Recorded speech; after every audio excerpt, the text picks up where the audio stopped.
I've not used this before, so I'm just trying it out.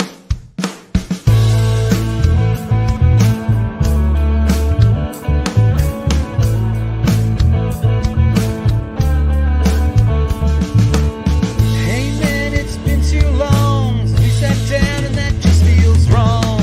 Allow me to give my head a shake, open my eyes and fix a mistake.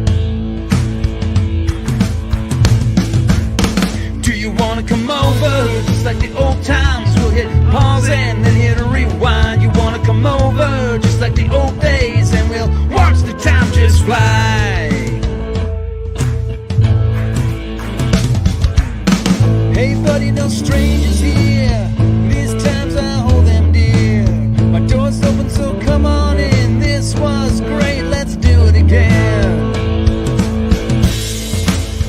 Do you wanna come over? Just like the old times, we'll hit pause and then hit rewind. You wanna come over? Just like the old days, and we'll watch the time just fly. Do you wanna come over? Just like the old times, we'll hit pause and then hit rewind. You wanna come over? Just like the old days, and we'll watch the time just fly.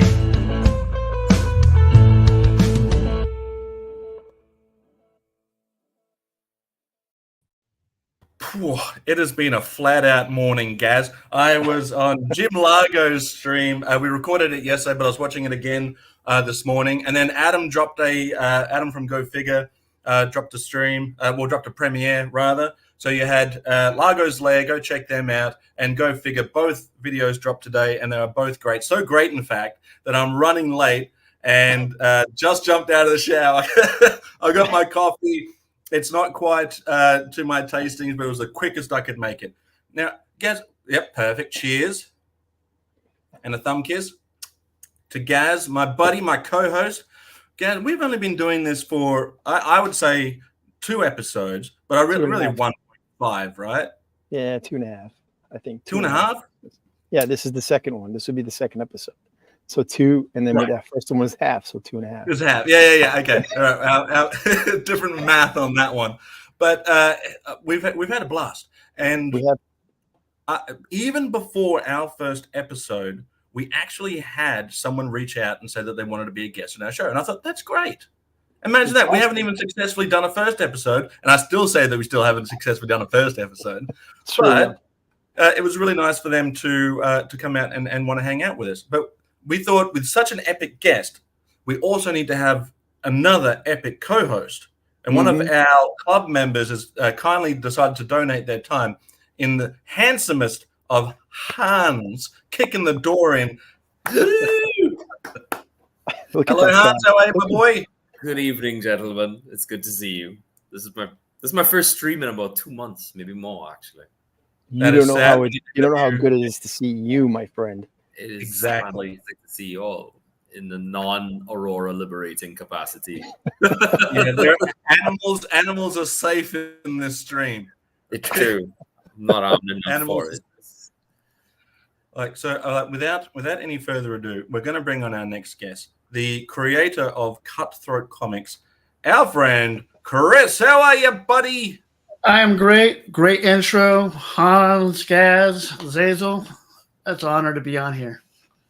Oh, thanks, man. And we appreciate you reaching out. And speaking of great intro, the intro and images, as always, has been provided by our good friend Adam from Go Figure. And he's here. Let's do this. Do check out his video from today. It's always magic. Thanks for showing up, buddy. We appreciate you. We also have Planet Decepticonicus. He's ready, and he's got his chips and soda in hand. It's a bit early for me. It's in the morning, so I've got hot coffee. Adam doesn't drink hot coffee because that's Water for me. Liquidated, nice. Planet Decepticonicus is a channel that I've only just found, but I'm enjoying their stuff, so do please go check them out. Someone with the vast knowledge of just about bloody anything is, if I could just get my thing to work, Pericles Dragon Balls, or Dragon Ball Z. How are you, my friend?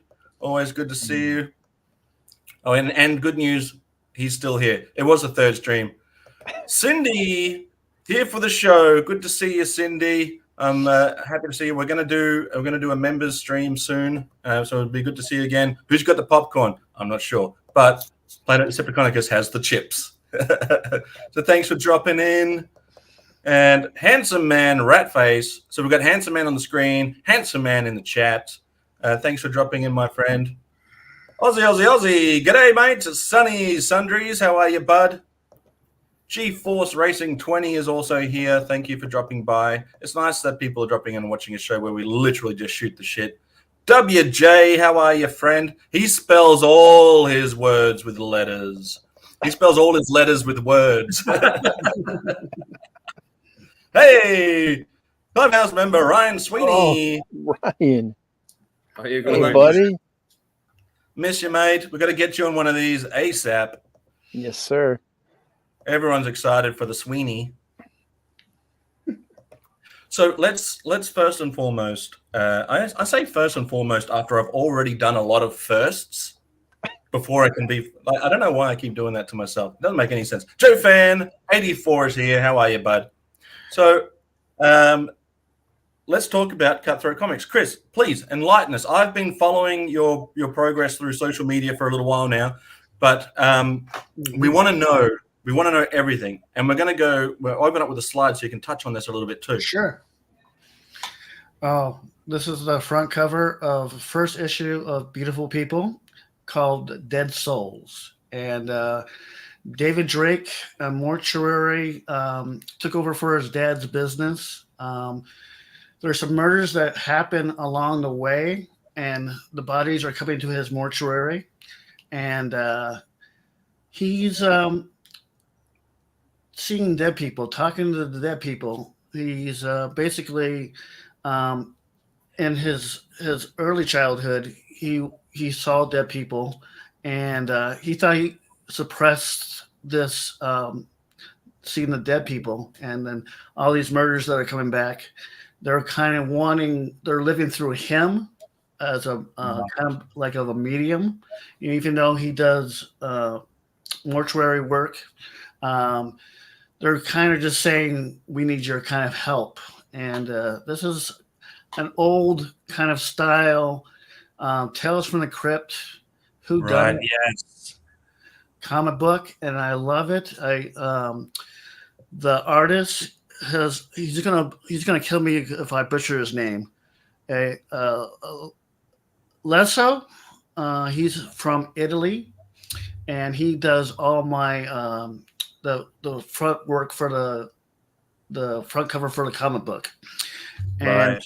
Frank Williams is the colorist, and the letterist is Paige Shuttleworth. They all done a great job to show my vision, and I just want to kind of like invoke people in this comic book. So I like that old style feel. Yeah. Yeah, I'm getting a like a 50s horror style mystery book feel from this. Right. Yeah. So just to clarify for people in the chat, because we're getting asked by Joe Fan 84, is this an individual or major publisher? This is Chris's comic. Yes. It's not a major publisher. I wish it was. I reached out to Image Comics, but I haven't heard back from them yet. So this is my own company. It's an independent comic book that's going to be published by a publishing company called Kabam, and they do a lot of independent comic where you do all the work and they publish your work, by printing, and they kind of help you out a little bit, and they try to promote you, and it's a good for indie comics, So it's a horror sort of genre, sort of mystery. It touches on adult themes. This is not your everyday run of the mill kids comic here, boys and girls. This is for the big kids. So we were curious too, Joe Fan 84. We were curious and had to get Chris on here to talk about it. Willie Lowe is a huge fan. Willie Lowe, man. Can't wait for it to all come together. So what were some of your inspirations, Chris, for the Beautiful People before we get into some of the characters in it? The inspiration was, like I said, basically, I love that old feel monster kind of movie horror Yeah. that you don't get anymore these days. It's Yeah. CGI, and you don't get the practical effects like I would say Poltergeist. Yeah. One of those good movies, and I just wanted to bring back that old horror genre that it can entice people and bring them in and make them feel like they've been there before. So the when is the time frame looking for issue 1 to come out? Do you think is that still a little bit further in the line? Yeah, right now I'm still looking for a person to do the interior of the comic book. I'm looking at the end of 2025. It's a little ways off, but I'm going to have issue 1 and 2 back to back. So Oh, nice. that's going to be a plus. And I'm also the third issue cover is going to be done by Megan Hutchinson, who she's done The Sandman. Nice. She's also done Green Lantern, and she's done some stuff for Image Comics with her husband, who's done one is called Ice Cream Man. Okay. It's a real weird one because it's a man on the moon, totally nude, with an ice cream right where his palace should be. And Image was like, she asked Image if that was going to be a problem, and they said, no problem. Just do it. I need to see this. Yeah. Bjorn coming up with the "What's up, losers?" Come on, buddy. I thought we were pals. So I love the title, "The Beautiful People," but I also love your logo, Cutthroat Comics. It's really catchy, stands out. It's definitely one of those, and it does evoke what sort of feel that you're going for with the comic. But do you think after The Beautiful People launches, you might branch out into different sort of genres, or are you just sort of focusing on this one story?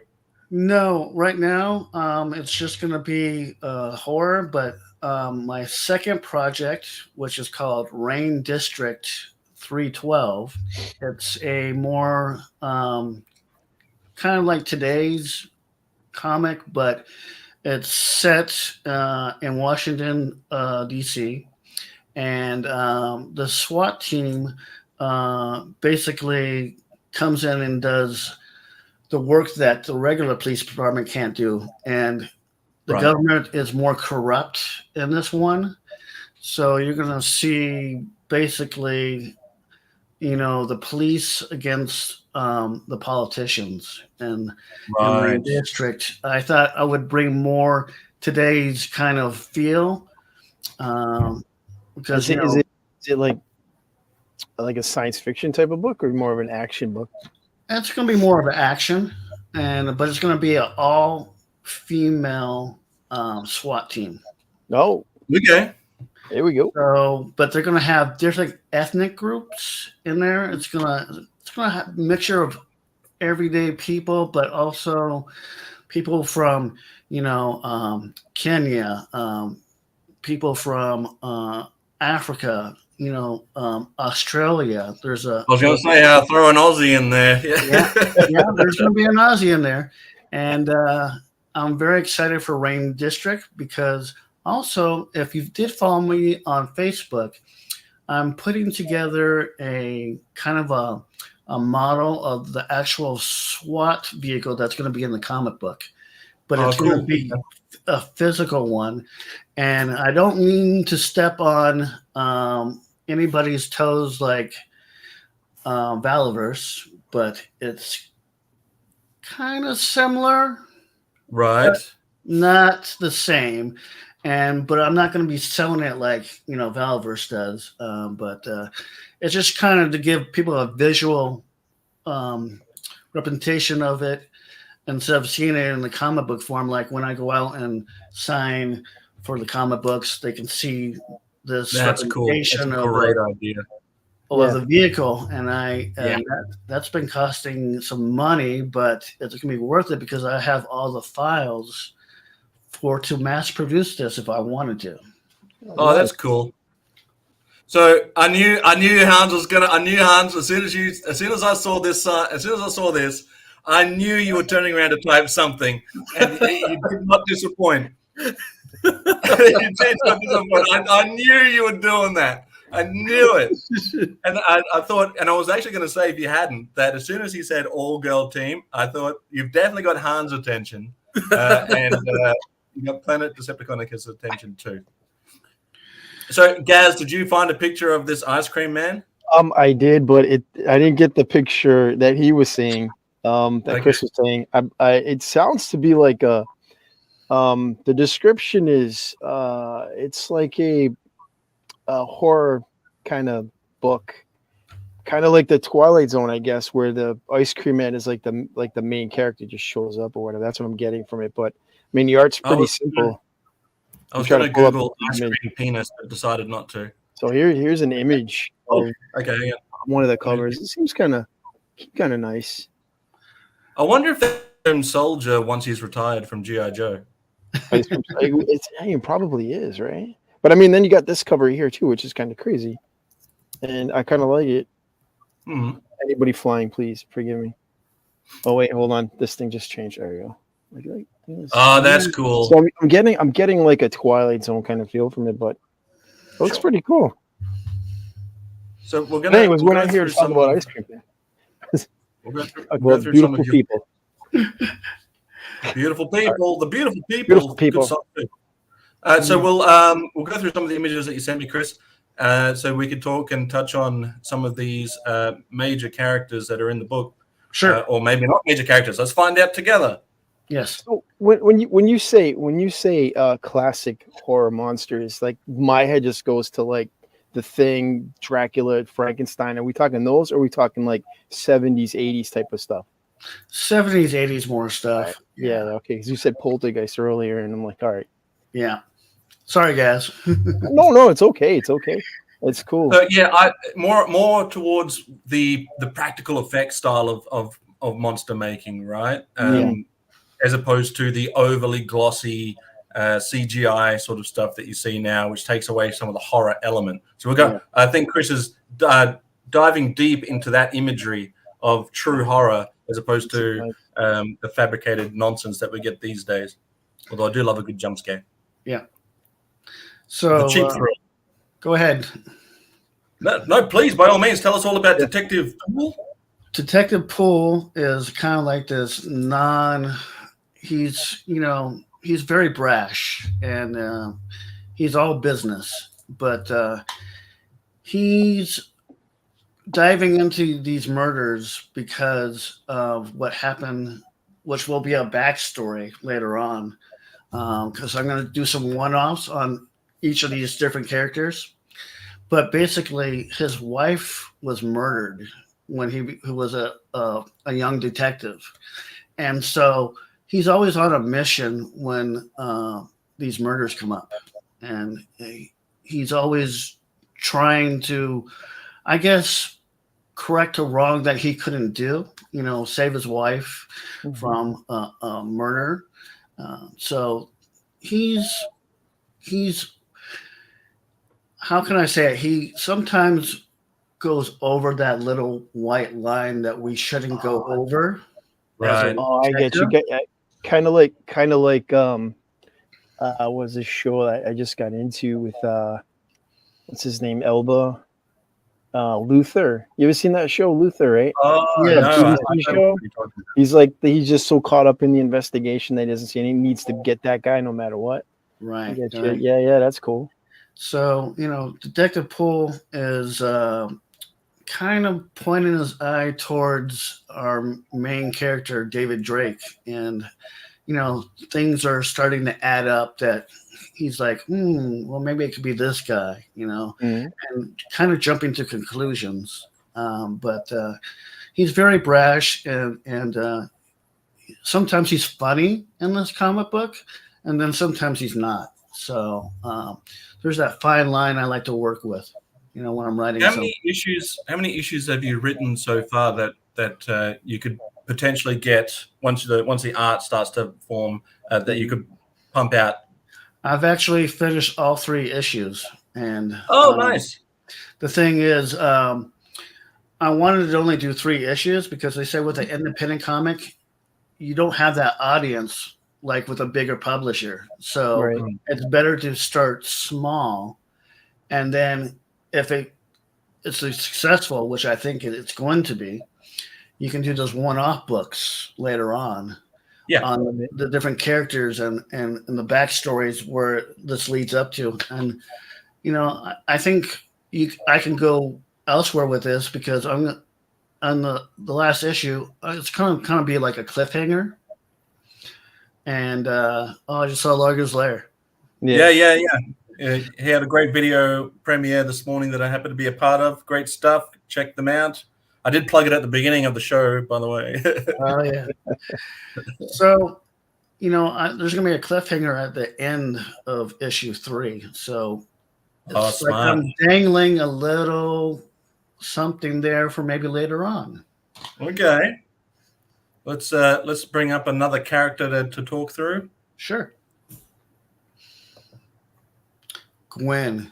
Okay, Gwen is very, very interesting. Gwen is the family friend of David Drake, and she is always there for him, and kind of like the secretary for the mortuary, and she's all business too, but she likes to have a little fun. But I think she has a little crush on David Drake a little bit.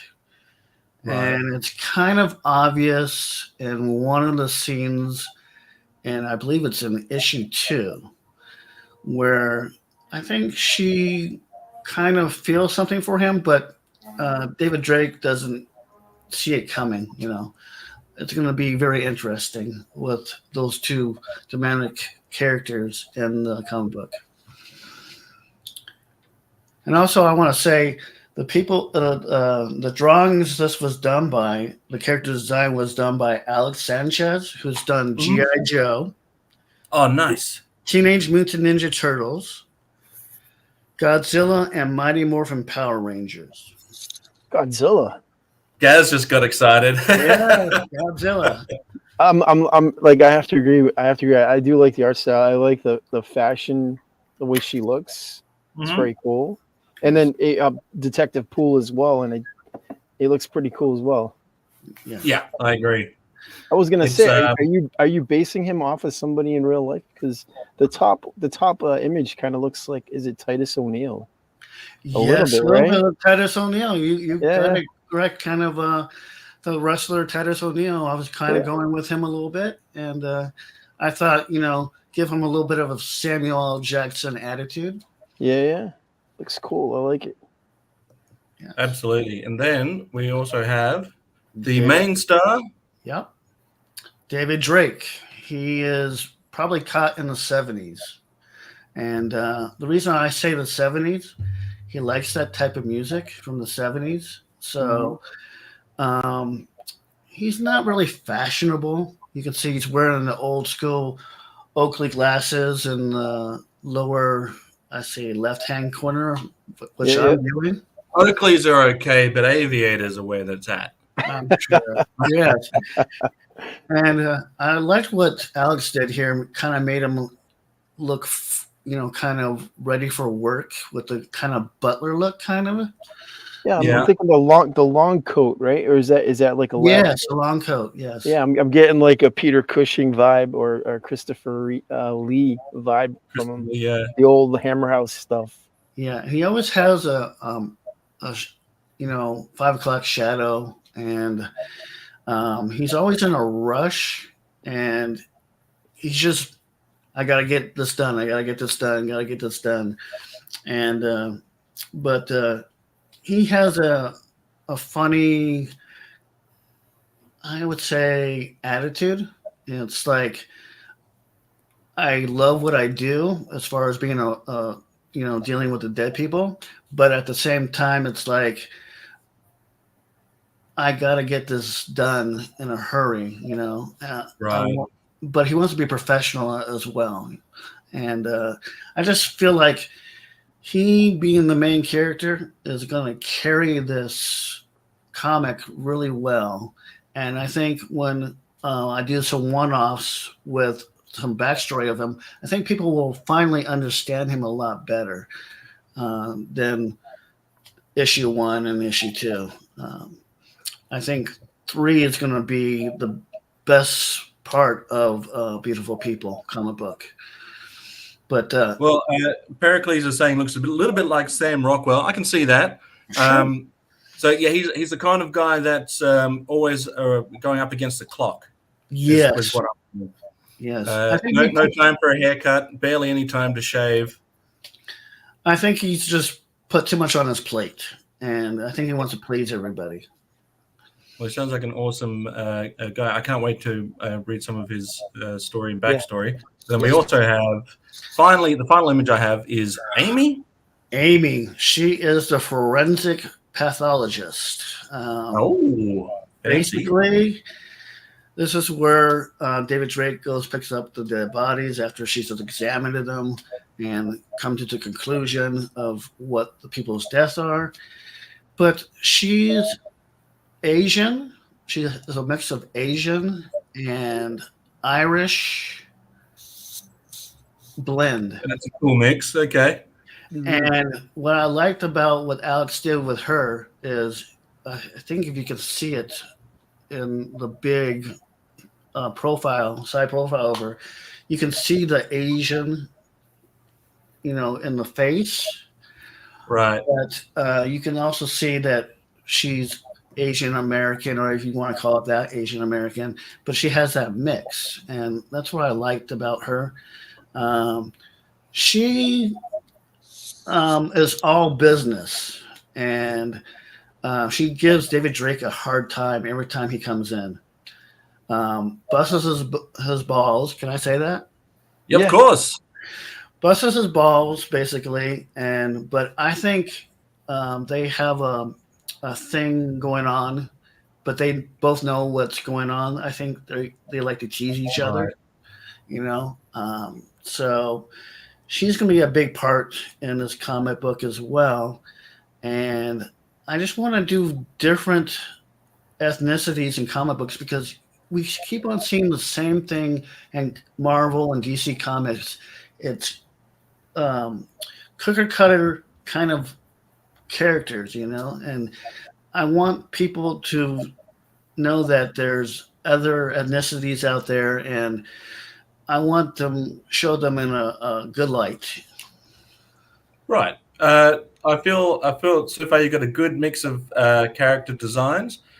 So how many pages do you think each comic is going to be? Is it going to be like a graphic novel situation where it's thick, a lot of story happening there to keep you engaged throughout the 3 books, or is it going to be quick, hard and fast action with some bit of backstory and so forth? I think we're going to be looking at, we're going to hit everybody hard. It's going to be 22 pages for each issue. And I think maybe for reprint, I might make it a graphic novel. But, Okay. I think I want to kind of break it up and surprise people. Well, I'm excited. You've got me hooked. This is going to be. Go on.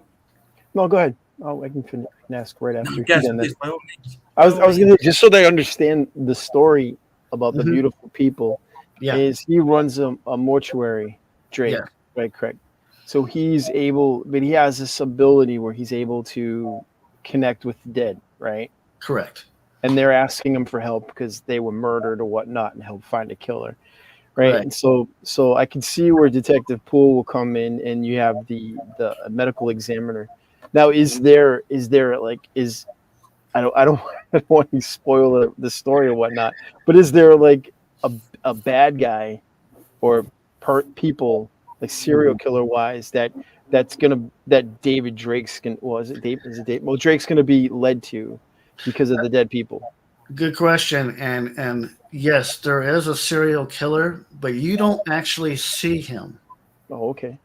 Okay. Yeah. He's gonna be among the shadows, and that's why I had Macon Hutchinson do the final cover for issue 3, because I want to get that see that serial killer, but it's hard to say until I put it out.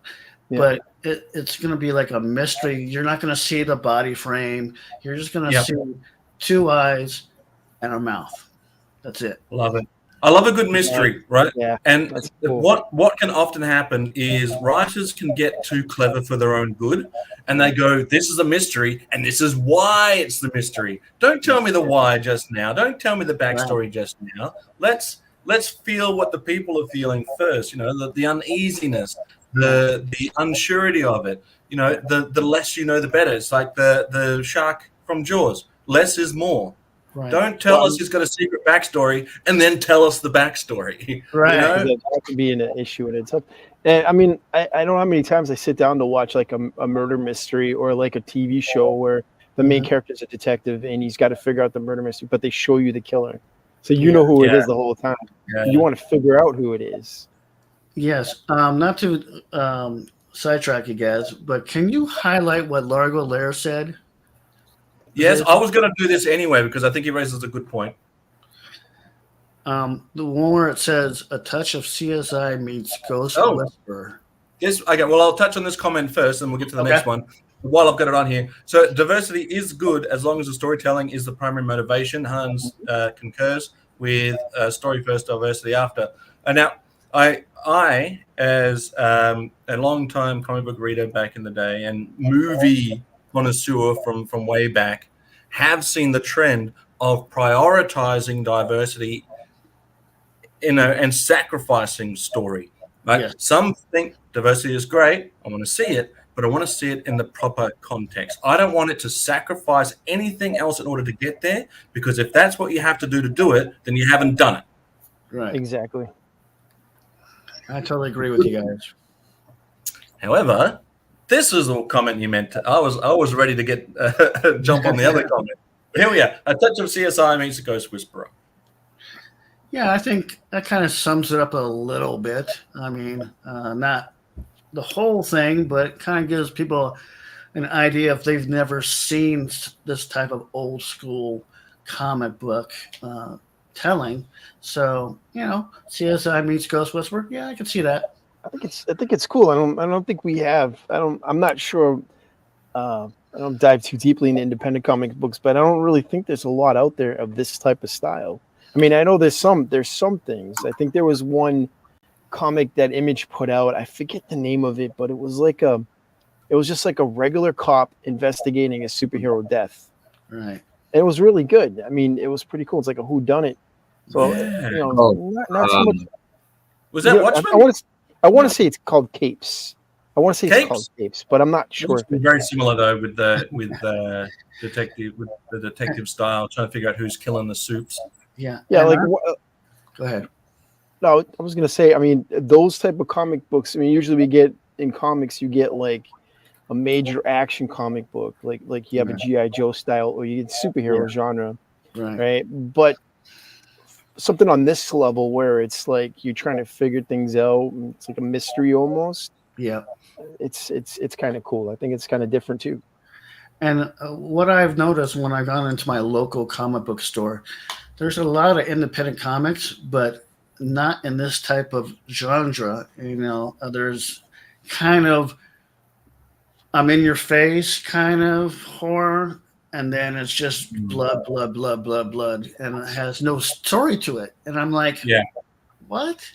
I mean, you got your 80s slashers, right, which you can have fun with, but then like this new modern kind of slasher films, I don't like. It's more of a gore type thing. Yeah, I can't get into gore. I can't do that. Yeah, same. I like a good mystery, but I don't need to see everything. Chris, you've got me hooked, mate. I'm looking forward to definitely jumping on board and checking out this comic. I do have your Facebook link in the description if people want to go and check out some of the stuff as it's happening. The best way to keep on top of this stuff is to check out him on social media so you can see what's happening as it comes out. Some great images already on there, some great artists and some great letterists are on board, which I think is also very exciting. And it must be cool seeing your vision come together in images. The comic is called Powers. Howard, yeah, Largo Thank you. did mention. Yeah. Yeah, it's pretty good. If anybody hasn't read it, it's a pretty good book. Capes is a different comic book. So you're going to be published by a publisher. You're not going to like was it Indiegogo or anything like that to finance the book. So this is all being published, right? When you're getting right, and it's all being financed by me. Okay, so there's no no Kickstarter. You know. Okay, so and the publisher was who again? Was it Kaboom? Kabam. Kabam. Is it Kabam Publishing Comics or Kabam? Yeah, Just what they Kabam? do is they print out your final thing of your comic book, and what they do is they give you a discount on how many issues they can print out. Yeah. And if you put their advertisement in there, they give you a big, huge discount Oh, there toward you go. printing. That's a good incentive. Yeah, it is. That's cool. So, like, what inspired you to write a comic book? Not this book in particular, but to get into the genre. What was it? And to piggyback off that, Gaz, what made you decide? Because you're obviously a writer first and foremost. Yeah. What inspired you to not only write it but to make it into comic book form and not just a novel itself? A very good thing. Originally, this was supposed to be a movie script, and my friend told me, "You're not going to get it published. You're not going to get it in Hollywood. No one's going to see it. It's going to be." That's not a very good friend. I know. And I said, well, what if I took it in a comic book form, condensed it down, because in a movie you have more backstory in a movie. So I said, how can I make this from a movie script to a comic book and still get that impact that everybody wants? Right. And it was very hard to go through the whole script and go, okay, I can pull this and I can pull that. And, originally in the movie script, Amy was not even a character. So me putting Amy into this comic book was a key point in making the comic book, condensed down from the movie script. So Planet Decepticonicus is saying that he wishes you all the best on this project. Thank you. And I wholeheartedly concur on that one. Is and this- Largo saying, 30 Days of Night started as a movie script, went to a comic, and then back to a movie script. So that is a good way to go. Yes. It is, yeah. So is this your first dive into doing a comic, or have you done it? Have you done it before? I have never done a comic book before, and I had to read up on, because there's a formula for doing the writing of a comic book. Yeah. And I had to learn that real fast. I'm a good writer, but I had to learn, and it took me a while. And I was sitting there playing with it. I'm like, okay, I got to do. Oh no, here's a different panel. I gotta type this in there so the artist knows what's happening in this panel, or that's what's happening in this panel. Stuff like with music, you have to put in a. It's basically like a little thing that gives the artist, okay, there's music in here, and you're the little sound effects thing that you put in the formula for the comic book, and like you ever see the POW in Batman? Yeah. So, Yeah. Why not? Joe Fan 84 is also wishing you the best for this comic. Thank you. I definitely want to see it happen. I'm interested for a good old-fashioned mystery, which often is lost these days, but also the touch of horror to it. Yeah. And I guess a few more adult themes that I'm expecting are going to show up throughout Yeah. the story as well. It's not one you give to your kids. Yeah. But I'm a huge fan. I want to read it. I want to read it now too. Yeah. I'm a huge fan of the idea of not giving everything away straight away. A mystery needs to have mystery. And that, I mean, it doesn't get any better than that. Stopping by to say, hey, how are you, Pains? Brains. And we've got Facebook user, dudes, what's up? Could this possibly be Marvel Image Comics? Comics? Image Is it Comics? I think Image Comics. We had Marvel Comics show up the last stream. This is definitely Image Comics. It could be Mark Silvestri from Top Cow. It could be. Shout it out loud in the chats who it is, which one of the comic publishers you are. Thank you for showing up. Leave that like button. Is Beautiful People a limited series or an ongoing monthly? A limited series, unfortunately. You said 3 issues, right? 3? Yes. 3 issues. Yo, how are you? Happy accident. Right. Good to see you, my friend. I did 3 want issues. I think for a mystery, Mhm. right? I think 3 issues. I don't know what the conclusion is going to be, but Right. I think 3 issues is the perfect way to frame it because it's almost like you're framing it like a movie as well, right? With the movie structure having usually in 3 parts. Yeah. So I think that this would be a great way to really highlight the fact that it was a script.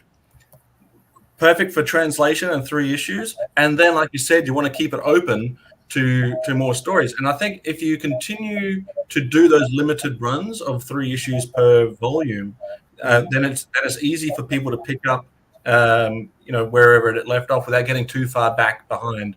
And then you also said the plan was to maybe combine the first 3 issues, or even if say you get like 6 issues out, you get like 3 one-shots out, put them all together into a nice little book, nice little paperback. Yep. Yeah, out there for people. That's a good idea. Yeah, I I agree. also want to say, with your question, Gaz, how did I really get into it? Yeah. And it was because of my mother, who inspired me to write at an early age and believed in me and said, you need to keep on writing, no matter how good it is or how bad it is. Take that criticism and make it better. So outside of, I'm sure you've been writing since you were a kid. So have you ever been published in any other form outside of comic books, like in a magazine or anything like that? Have you ever written? No, I wish. I mean, in was it middle school? We did one of these, kind of stories, make your own book kind of thing. Oh yeah, creative writing. Yeah. Oh, shout out to Rob Vegas who's in the house. Shout it out loud for Rob Vegas and Jimbo saying 3 issues, 3 arcs of symmetry. I agree. Yeah. Perfect. So it's going to be full of story, which is going to be cool. Yeah, and like I said, if it wasn't for my mother, I wouldn't be writing at all. I would have just played with the GI Joes, which is not bad. Playing it's not with bad. the Joes. Not bad. But Jamie.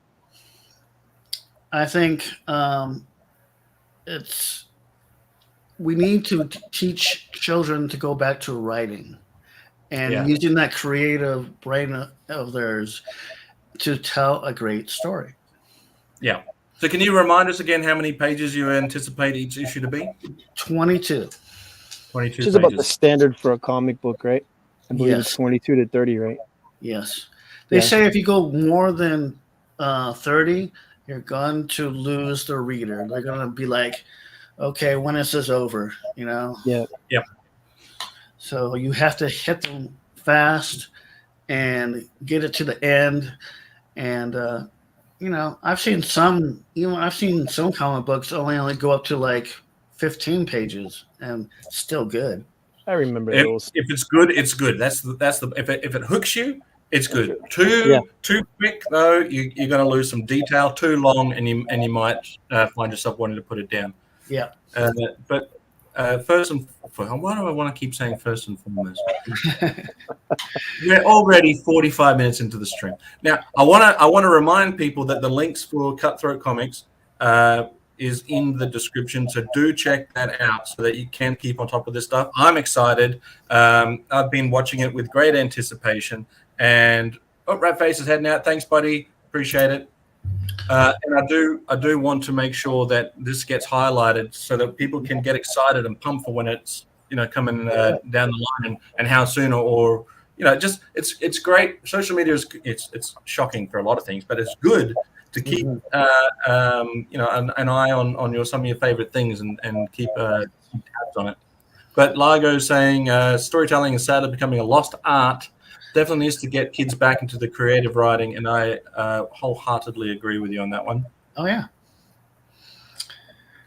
So speaking of art, we're going to transition and take a quick look at some of Hans Chow's epic artistry. And I will say, Hans, I do have a link to your Instagram in the description as well, so people can check out some of the stuff that you do. And you're a man of many talents, Hans. And so we want to sort of check out what kind of stuff you have been up to, and if you want to flip through some of your stuff and what's happening, tell me all about it. Gazz was telling me all about it, and I'm like, let's hear it from the end. Hit us, buddy. So I am also working on a book. It's supposed to come out this year. I'm working on the interior. The artist is me. The writer is me. The letterist is also me. I'm me. it's just mainly because I can't afford anybody else. Anyway, so and money is a deciding factor. Yeah, it's really. Thanks for stopping by, Happy. Thanks, man. Thanks for stopping by. So I don't. It's a fantasy book. It's very much swords and sorcery and stuff like that. It's not. I'm not reinventing the wheel, and I don't really want to. I don't strive to be different than other people. I just write things that I would want to read. My kids are very interested in what I'm drawing as well, because I want to make sure that whatever I'm drawing they can appreciate as well. Because I think if you grow up with it, it's got a lot more strength to it. And if a wider audience can read it, then that's great too. The language is very sophisticated. And I asked a lot of my friends if I should dumb it down. But they said, no, make people smarter. Don't try to make it stupider for people. So it is written in classical Shakespearean English. So prepare yourself.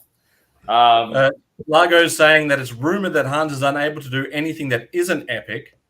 And Chronicus is saying, hard to beat sword and sorcery. You know what? We have a comic writer and a comic artist with us right now. It wouldn't be too hard to get you guys together and maybe pump out some cutthroat comics and maybe lend a hand with Hans Chow and help get his comic out too. This is the perfect combination. Me and Gazz, we don't have any skills, but we surround ourselves with people. I'm just kidding, Gazz, skills, but we surround ourselves with people much more talented than us. You're doing advertising for people who can't do it like me. So well, I'm going to solo you for a second, Hans Chow, so you can show us some of your stuff and talk us through it. Sure.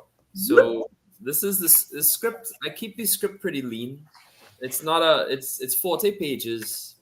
I can read some of it. I do the voices and stuff like that too. So perfect. But it's very, very already done sort of thing. But I don't. As I said, I'm not trying to reinvent the wheel. I just want to write a good story that everyone can enjoy. I have the first 12 pages penciled in. Some people would have seen it already. I'm a classic artist by nature. I don't know how well you can see, but yeah, I can see it. So it's very much like, you have your castles and your flute player and he's going, but you have some steampunk sort of elements with like airships. And this page, there's only one set of words on it, which is what you can sort of expect, which is once upon a time there stood the kingdom of Marin, that sort of thing. Yep. I can say right now that I want to captain one of those ships. I know, right? So, and then you go on to page 2, which is this one, which is very much like a close-up shot of what, the villagers and such are doing around the place. But of course, above them, there's this massive tower, but it's not it's not an evil scene or a wicked thing. It's very much this. The tower is a sign of strength and protection. You know. Mm-hmm. Of course, this is all the introduction, and the people, you know, Love a it. massive shadow comes over. Consequently, I learned in Dragon. Well, that's right. I thought it was a dragon too, but unless it's got 4 legs, it's not a dragon. It's a wyvern. But Huh. what happens if it doesn't have any legs at all? It's Right? a cool becomes Han something style called- dragon. It becomes something called an amphitheater, which I just learned like a month or two ago. I don't care. It looks cool. Dragon So- and no dragon. Yeah. That's cool. You know, it's your story, Hans. In this world, they can be called dragons. That's I'm going to call it a dragon. Yeah, I'm very much. Yeah. It's your standard dragon. It's very much an evil, fire-breathing creature, and what it does, it's your standard story, right? It kidnaps the princess, that's brilliant. right? Oh. So it was one of my favorite panels here. So I had the most fun drawing it. So it kidnaps her, but it didn't just kidnap her, right? It kidnaps her and it demands, you know, that you'll pay me a tribute, otherwise, and I'll read the line for you in his voice, because this is, you know, in my head I have his voice, and he goes, so at the rise of every new moon I will return, and you will prepare me a tribute of my weight in gold, silver, and precious stones, the finest the earth can offer. If you do not, I will devour your princess and clean my teeth with your bones, you know? So he's this terrible creature. Hans, if there isn't an option for book on tape, I'm going to be very annoyed. I want the comic book, and I want the tape to go with it. I say your comic needs to come out with an audio CD. I need it. Put it on Audible. I don't know how you want to do it, but I must have your soothing tones. That's the plan, right? To get it all done. So, of course, the king sends out this messenger, and the messenger goes all over the place, and he tries to find someone brave enough. But everybody knows that this dragon is ridiculous. So, let me see. What did I write? Oh, right. I put. Let me do the accent again. You know. So it's like. Oh, here we go. So yeah. Fearful for his daughter's life and the well-being of his people, King Gregory sent messages to every corner of his kingdom. The royal missive stated that anyone who could defeat the dragon and save the princess would be granted anything they desired. However, all had heard tales of the ancient worm's invulnerability and unmatched ferocity, and none answered the call. None, saved one. And then you introduce the hero, who of course walks in, you know, through the massive gates. Brilliant.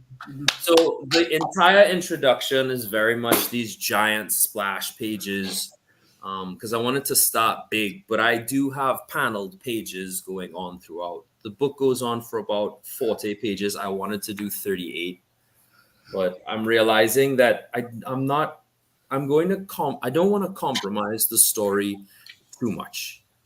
I want to make sure that whatever happens, whoever looks at the book has a good experience. And this is going to sound a little depressing, but I know that more than likely this ain't exactly going to be like a yay, now I'm financially independent, rich scenario.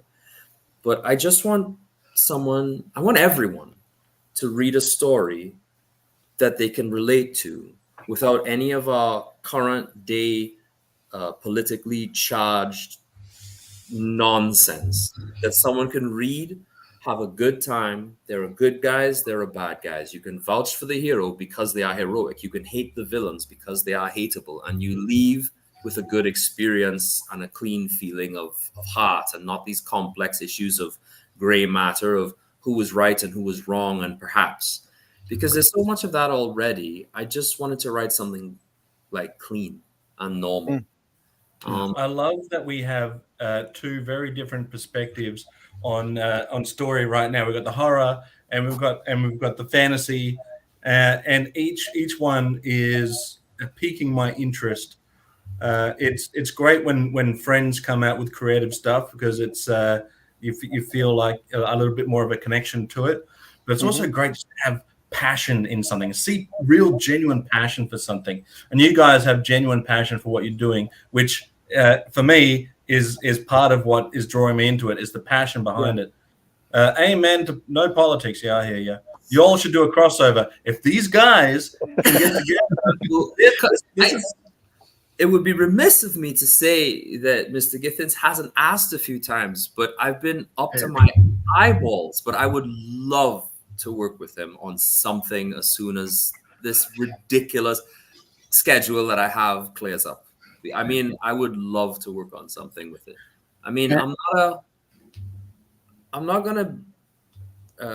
the greatest comic book artist, and I'm not the fastest either. But at the same time, like, I spent like $500,000 to learn how to draw comic books because it's something I love. My mom wanted me to be a lawyer. My dad wanted me to be an engineer.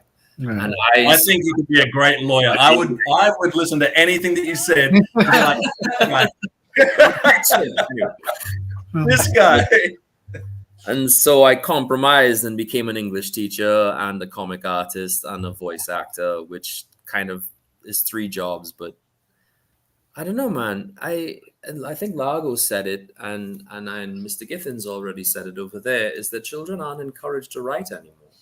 They're encouraged to consume and not produce. And the more you consume the other things that other people have created, the less time you spend actually pursuing your own dreams and creating your own visions. And the less of that creation you do, the less divine you really are. You only become a consumer. And everybody has an obligation to themselves to be a creator and to be divine and to create something of their own generation, because I think everybody's got something worth saying and something worth doing. So the Lilith, how are you, Lilith? Hans needs to do my voicemail message. Yeah, he needs to do mine too. And good afternoon, gentlemen. Good afternoon to you. It's morning still here. So I do a little show which I like to plug every now and again, the Slaughterhouse Wrestling Championship.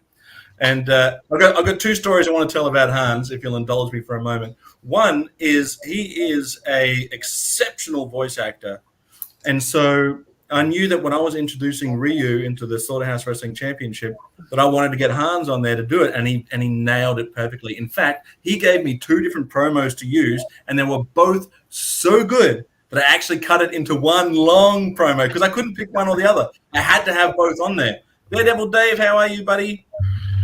I could definitely check out the Slaughterhouse Wrestling Championship for some of the shameless plug. If you want to hear some of Hans Chow, soothing tones of Hans Chow. But also another because you're so great with your words, Hans. Another thing that happened at Joe Fest was they were doing an interview for A&E for Sergeant Slaughter, and they came along and they interviewed me because I'm a big Sarge fan and I traveled a long way. And at the end because I love to share my experiences.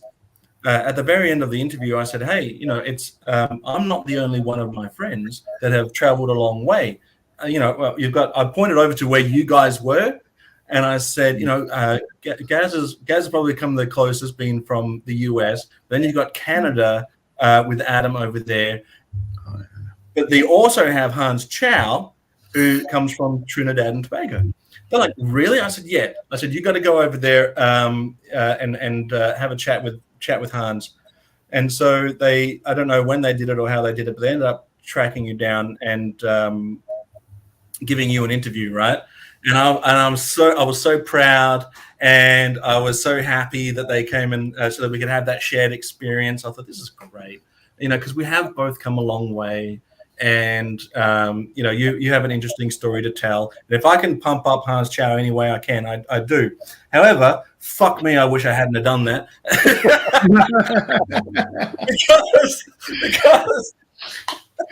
because they ask us very similar questions, right? And they go, why do you think, they ask me a similar question, why do you think Sarge has got that longevity, and what made you a fan of the Sarge? And I'm saying, like, I'm no good with interviews, so I'm saying stupid shit like, back in the outback, all I had to do was collect dirt and sticks, and Sarge came along and really at a moment in my life where I needed a hero, or whatever it is that I said. And Hans comes back with such poetry and such deep and meaningful reasons of why Sergeant Slaughter was the hero that people needed in the moment, and such beautiful. It was like music the way he was explaining it, and I'm like, I sound like a buffoon in comparison. Zazel, I was standing there when he was giving that interview. Oh, well, there you go. And when they were done, they looked at me and I went, No, No. I can't follow that. I do want to say that when I was looking through Hans's awesome drawings, the ship gave me kind of like a steampunk kind of feel. But I love the ships up in the air because it just brings back a lot of childhood memories. And I love the fantasy because you can just tell a kid a story and they'll be like, yeah, and tell me more, you know? That's what I get the feel from your drawings is it's bringing the child in to use more of their imagination. Yeah. I was looking at the art, but and I don't want to downsell Mr. Gittins at all, but he actually showed me the comic cover that Zazel had recently shown, and he ran it past me, and I was looking at the artistry involved in the thing. There were two versions, the first and the second, and the contrast between the first and the second was exceptional. The color usage and the positioning of the actual body to create this kind of symmetry and angle motion blocked in with the feet and behind. If we had the image up, I sound like an idiot rambling. Oh, there we go. So you see the strong triangle shape, right? From the base of her hand to the feet of the corpse to the glance of the man's face. I mean, you really can look and see that whoever he's hired to do this sort of thing, I don't want to massacre the gentleman's name either, but they know what they're doing.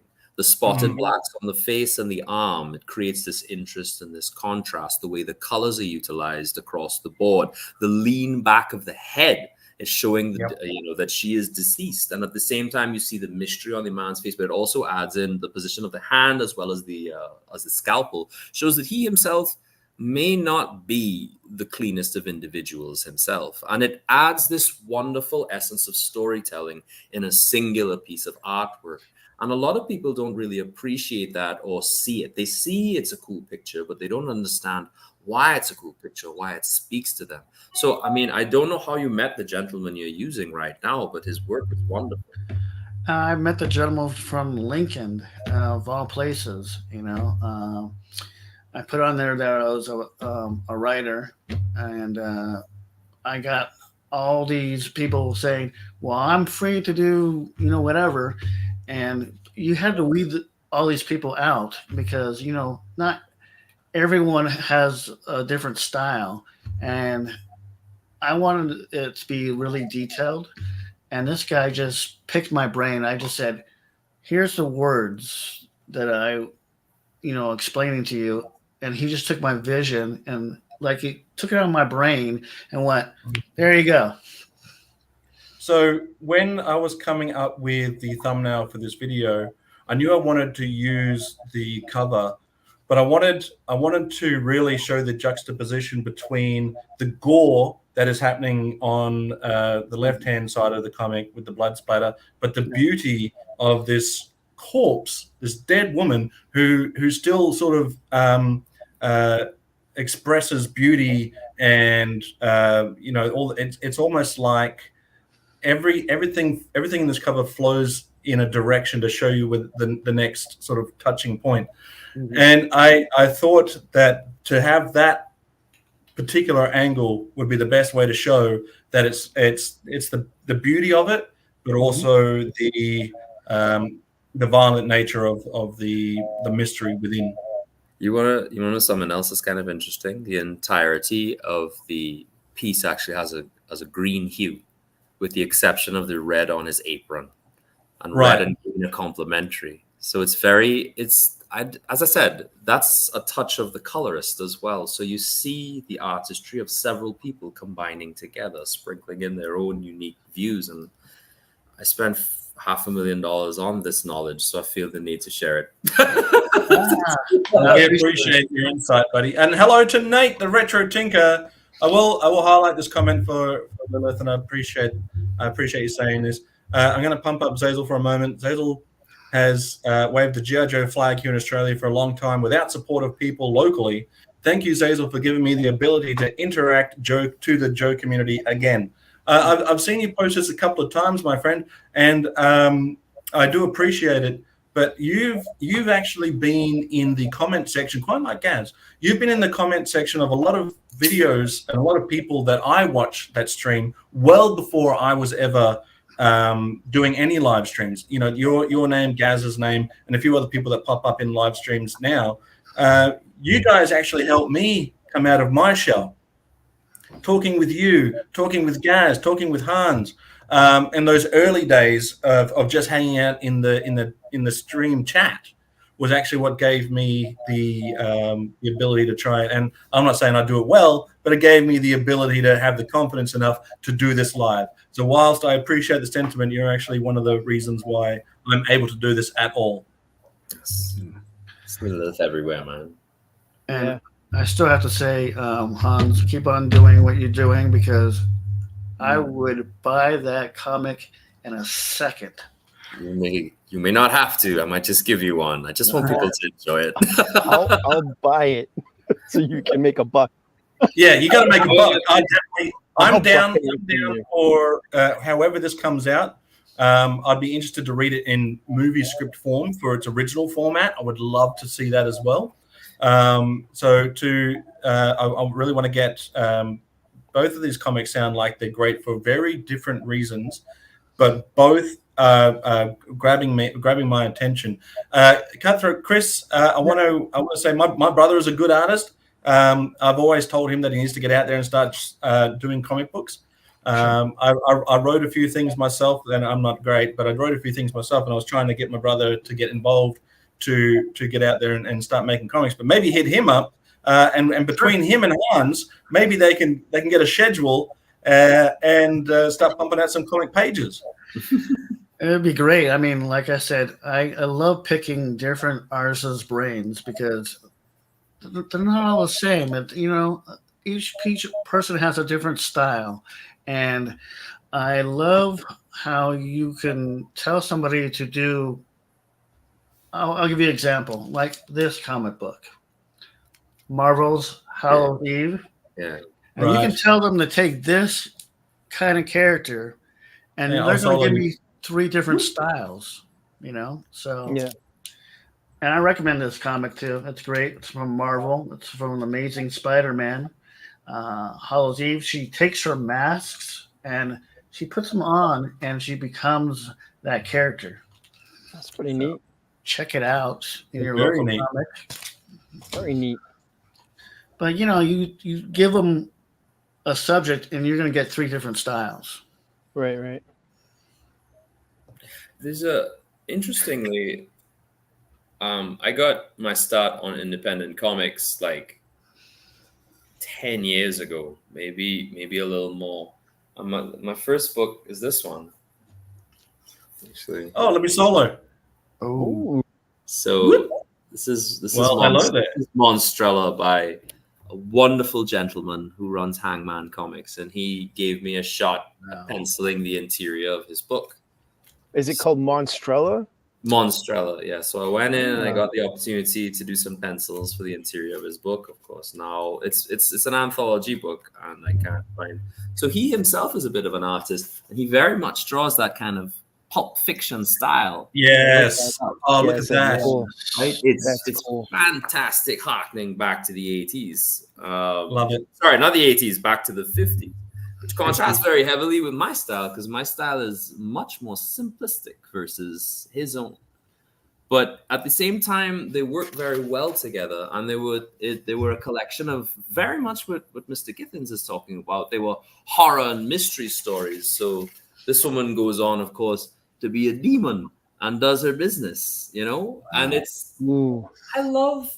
That's cool. I'm gonna write that down because I'm gonna go look for that. He also Yeah. did a swimsuit issue, which I also did some pieces for. Anyway, I bet you did. I bet you like that one. I was actually going to say it's. I could tell if you had just shown me those two, with one with the monster and one with the lady that's scantily clad, I would have definitely picked out which one Hans Shah had his hand on. Mhm. But we got a question. 2 questions in the chat. If anyone knows, what was the name of that comic that Larry Hama did before G.I. Joe that had a short run? Captain Bucky O'Hare. No, I There think we he are. did that in the 90s, didn't he? Did he? I don't know. I thought that was the Well, that's 90s. one thing. The Nam. The Nam. The Nam, Was it yes, the I Nam? had that. Oh, you got it. I had that in a graphic novel form, man. That was such a great comic. Yes. Swimsuits, you say? You got the Swimsuit. attention of We did Planet it. You fucking Wildstorm issue 1 swimsuit. It was I've got- it was pure unadulterated cheesecake. But you know what? It was about 12 of us. We did one for every month. I did 2 of the pieces, and everybody did something sexy. And we had the lady who did these covers, right? Her name is Sun Kamunaki. She's a Canadian artist, and I absolutely love her. Is that comic from Canada? Yeah, Published in Handman Canada? Comics Okay, is a Canadian publisher. a lot of cool things coming out of Canada. It is true, including Adam, who's not here. Anyway, but I mean, he's doing another Kickstarter right now, I believe. I didn't get invited to that one, but I think he wants to do the pencils for that himself, which I find is fantastic. He's a really, really nice guy. Well, that opens up some freedom for you to do your own comic now and hang out with Cutthroat Comics and do some interiors for there too. Yeah, I would have had No pressure, Hans. I know. I listen. If I had more time and if I was faster, I would draw everything for everybody. If I could make a living off of doing this, I would gladly lock myself in my studio and just draw all day because I'm getting old, man. Talking to people is getting old, you know. Let's switch gears with this question from Planet Decepticonicus. Appreciate the question, buddy. This is a good one.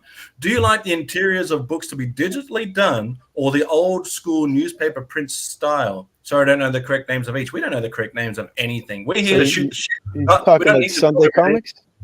You're talking like Uh, Sunday comic strips, right? Yeah. That's what No, it no, means I by old school stuff. No, I think he means like, when you pick up an old comic book now, right? It's got those. You see like it's obviously been hand done, but it's also got those little pinny little dots on it. Oh yeah, that's the the way they dot printed them in the print. 70s and 80s. Right, yeah. but now it's all digital and smooth and to a little me, bit too clean. to me, it doesn't matter as long as the story and your art look good. To me, it doesn't matter whether. I mean, it's just now with the way they color them and ink them the way now in these newer books, they look more realistic in a way, right? Right. As opposed to just little dots, and you can only do certain colors, right? So Right, it I really also- doesn't matter. I guess you could, when you look at the old panels and you can see some of the background, it's just like one color because it's like it's too small. We're not going to bother trying to color that in just right. It makes it all like blue or it's all red or what's all one color for every character in the background. Newer comics do that as well, I think.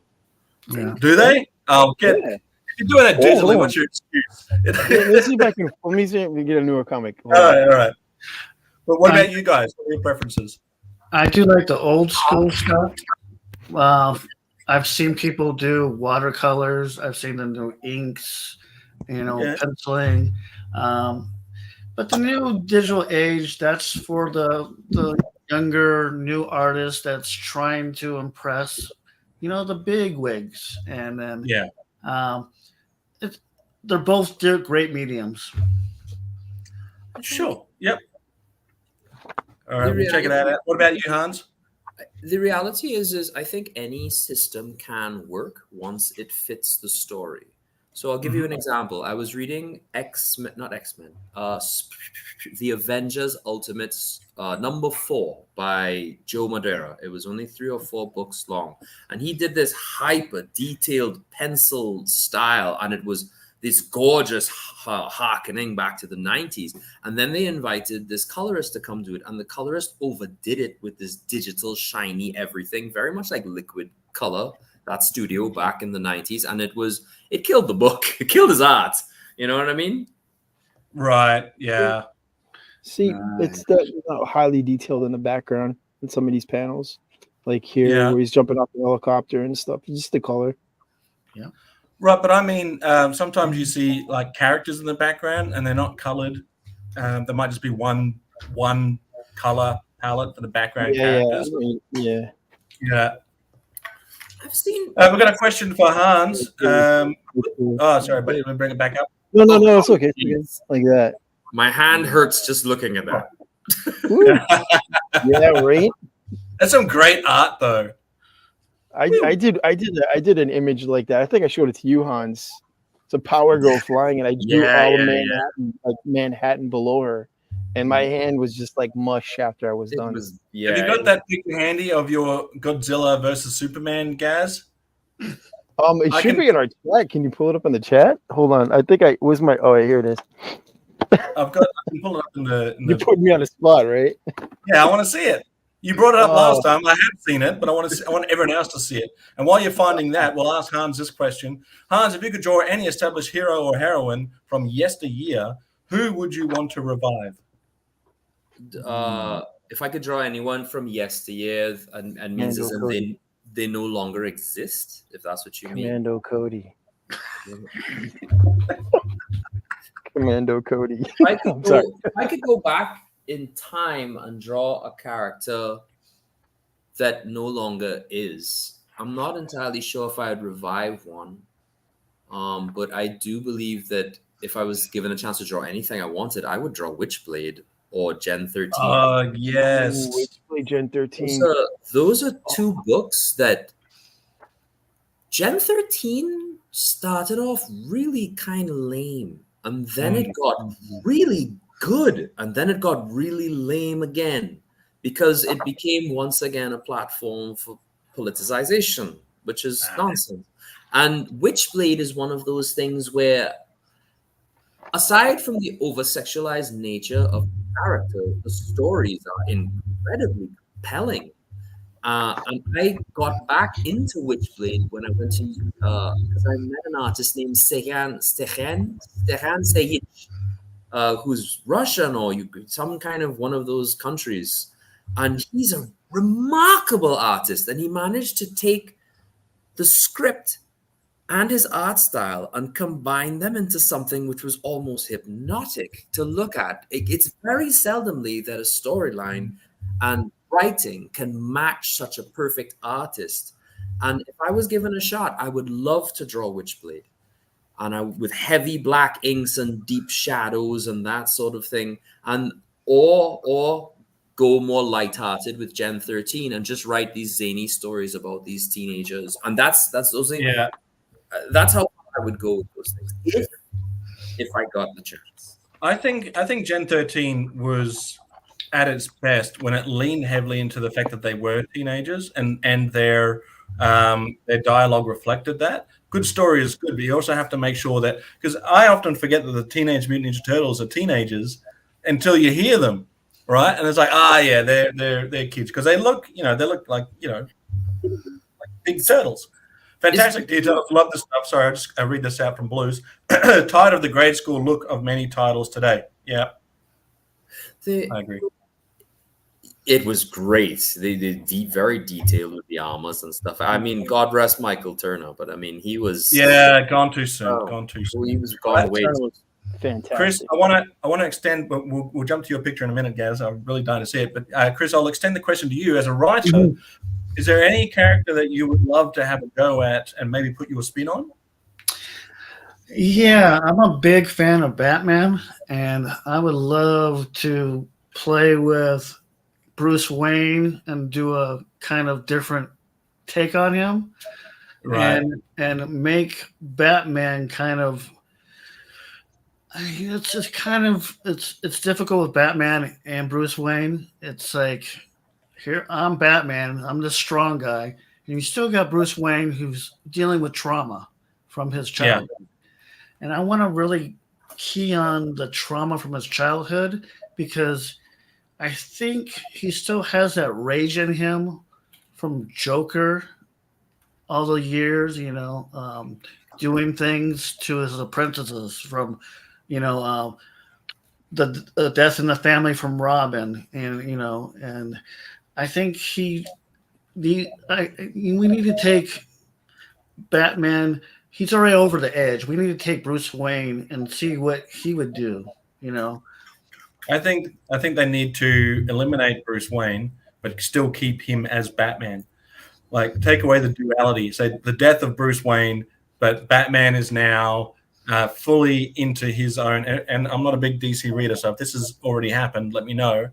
But get rid of Bruce Wayne and just have Batman fully encompassed in that personality. You would have thought that would have happened after Jason Todd was killed, right? By the Joker. That he would have just buried himself in the cowl and just stayed there.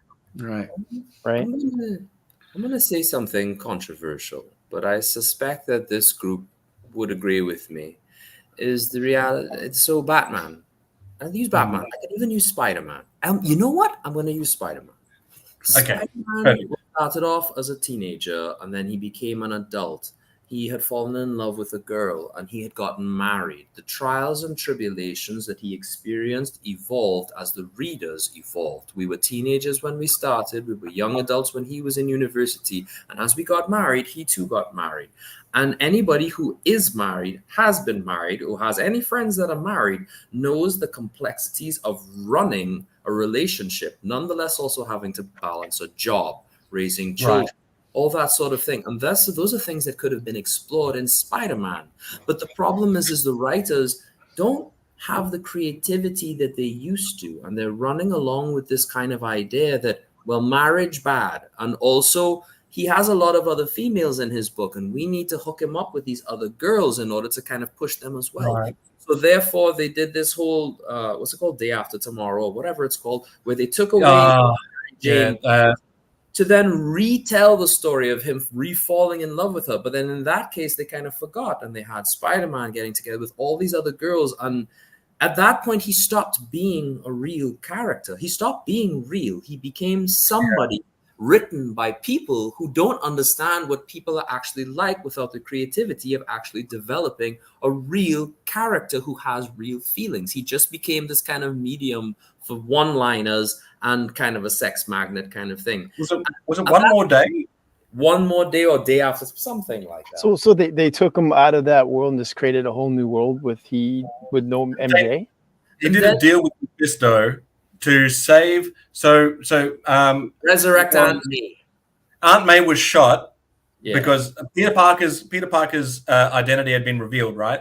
So the Kingpin went out to do a hit on Peter Parker and got Aunt May, and Aunt May died, right? Poor me. But he made a deal with Mephisto to bring her back. But what Mephisto wanted in the deal was his marriage to Mary Jane. He goes, I want to take that from you. I want this. And between Mary Jane and Peter Parker, in that moment, we're like, even though that's a dumb fucking deal, in that moment they go, you know what, we have a strong love and a strong bond. We will find our way back together, right? Yeah. And that is a beautiful sentiment. I was like, okay, maybe this might work out. But instead, they fucked it up. And they made it so that now, you know, they wanted to bring Peter Parker back to his original roots. But it just I don't know, triggered. I kind of like the idea of just like following his life as Spider-Man. So like he marries Mary Jane, and then, you know, they're living their life, and then all of a sudden, you know, he's working with Black Cat, he's working with this other person and stuff, and then, you know, things aren't working out at home, he's always gone and stuff, and he ends up, you know, having an affair with one of the other heroes. And then have him deal with that with MJ. Do they get a divorce? You know, and you go through these like real life scenarios with the superhero. That's what Marvel started as being like a real world scenario type of character. I mean, they're superheroes, but they got real world problems. So it says here from Pericles, he says, these days Marvel just likes to make Spider-Man suffer. Spider-Man has always suffered in some form or fashion, but he's suffered in ways that we could relate to. Yeah. Right. Yeah. But later on it became just let's just do something like out of the ordinary, out of the blue, just to really put the knife in there, which loses its relatability, and it's just like, oh, come on, cut the man a break. And Adam's saying that comic writers are stuck in a cycle of killing characters over and over to give a story a sense of importance. It has lost its effect. Just write smarter. It used to be written well. The death of a character used to be written well. And when they brought him back, they used to write that well too. And now it's just like, now the X-Men are immortal and they can live and die whenever. They've trivialized death. And when you've trivialized death, you trivialize consequence. And without consequence, the book loses its impetus. And if it loses its impetus, well, the readers get bored. But just to match what Gaz said there, you are married to a beautiful woman. You follow Spider-Man, and she's exposed to many other beautiful women. And as a man myself, imagine the struggle of constantly having to resist the temptations of other women. And no, your wife knows that you interact with these other women. Imagine the intricacies you can deal with, the trust issues, and explore. He never even has to have an affair. That's true as well. You can just tell an interesting story. Imagine that's the same from Mary Jane's perspective as well, being a supermodel, choosing to be with everyday man Peter Parker, who is still a handsome fella, but also having that on her side as well, the constant attention.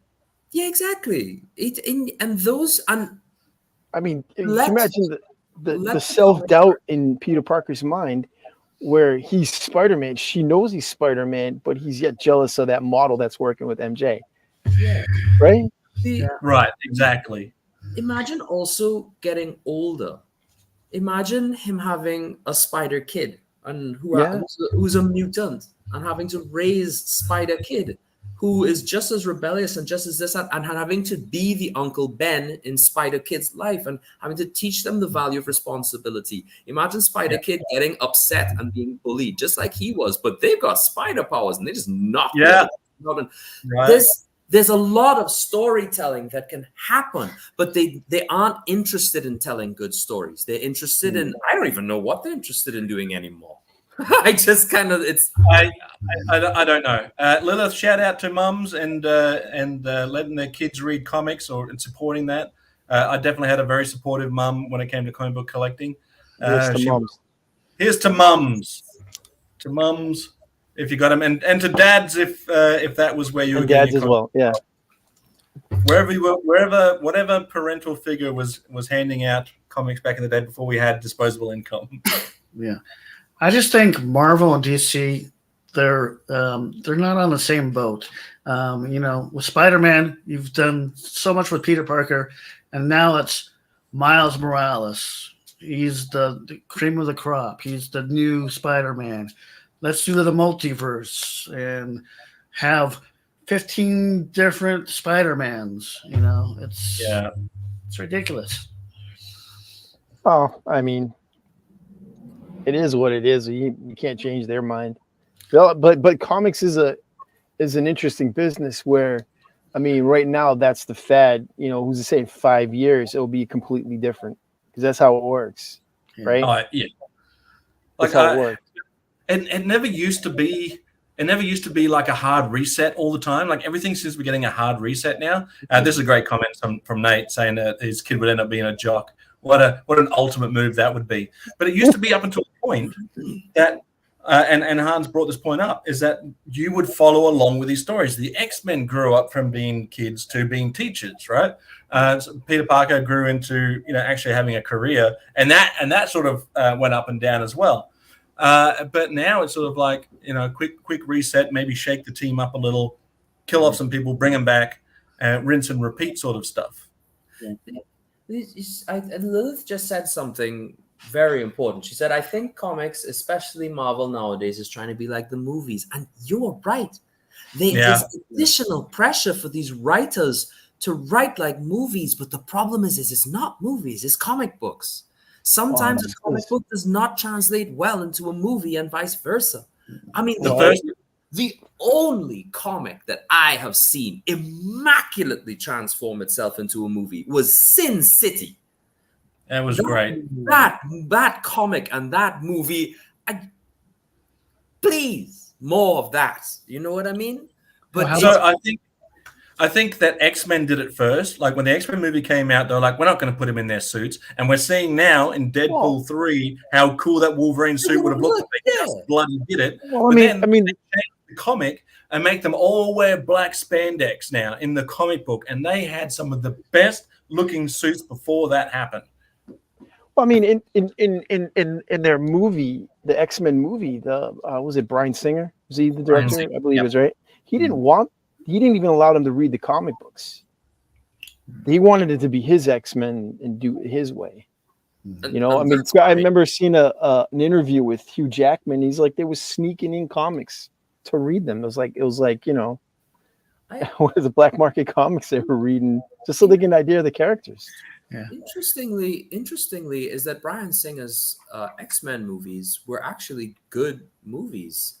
The problem is that it was so good is that the guys at Marvel were like, now copy Bryan Singer. No, what? No, Well, I mean, that's what they're doing now, right? Isn't they're trying to like incorporate the MCU into the comic books when you were incorporating the Ultimates into the movies, right? Because it's like the Ultimates universe that they were basing it all off of. Yeah, with Nick Fury particularly being.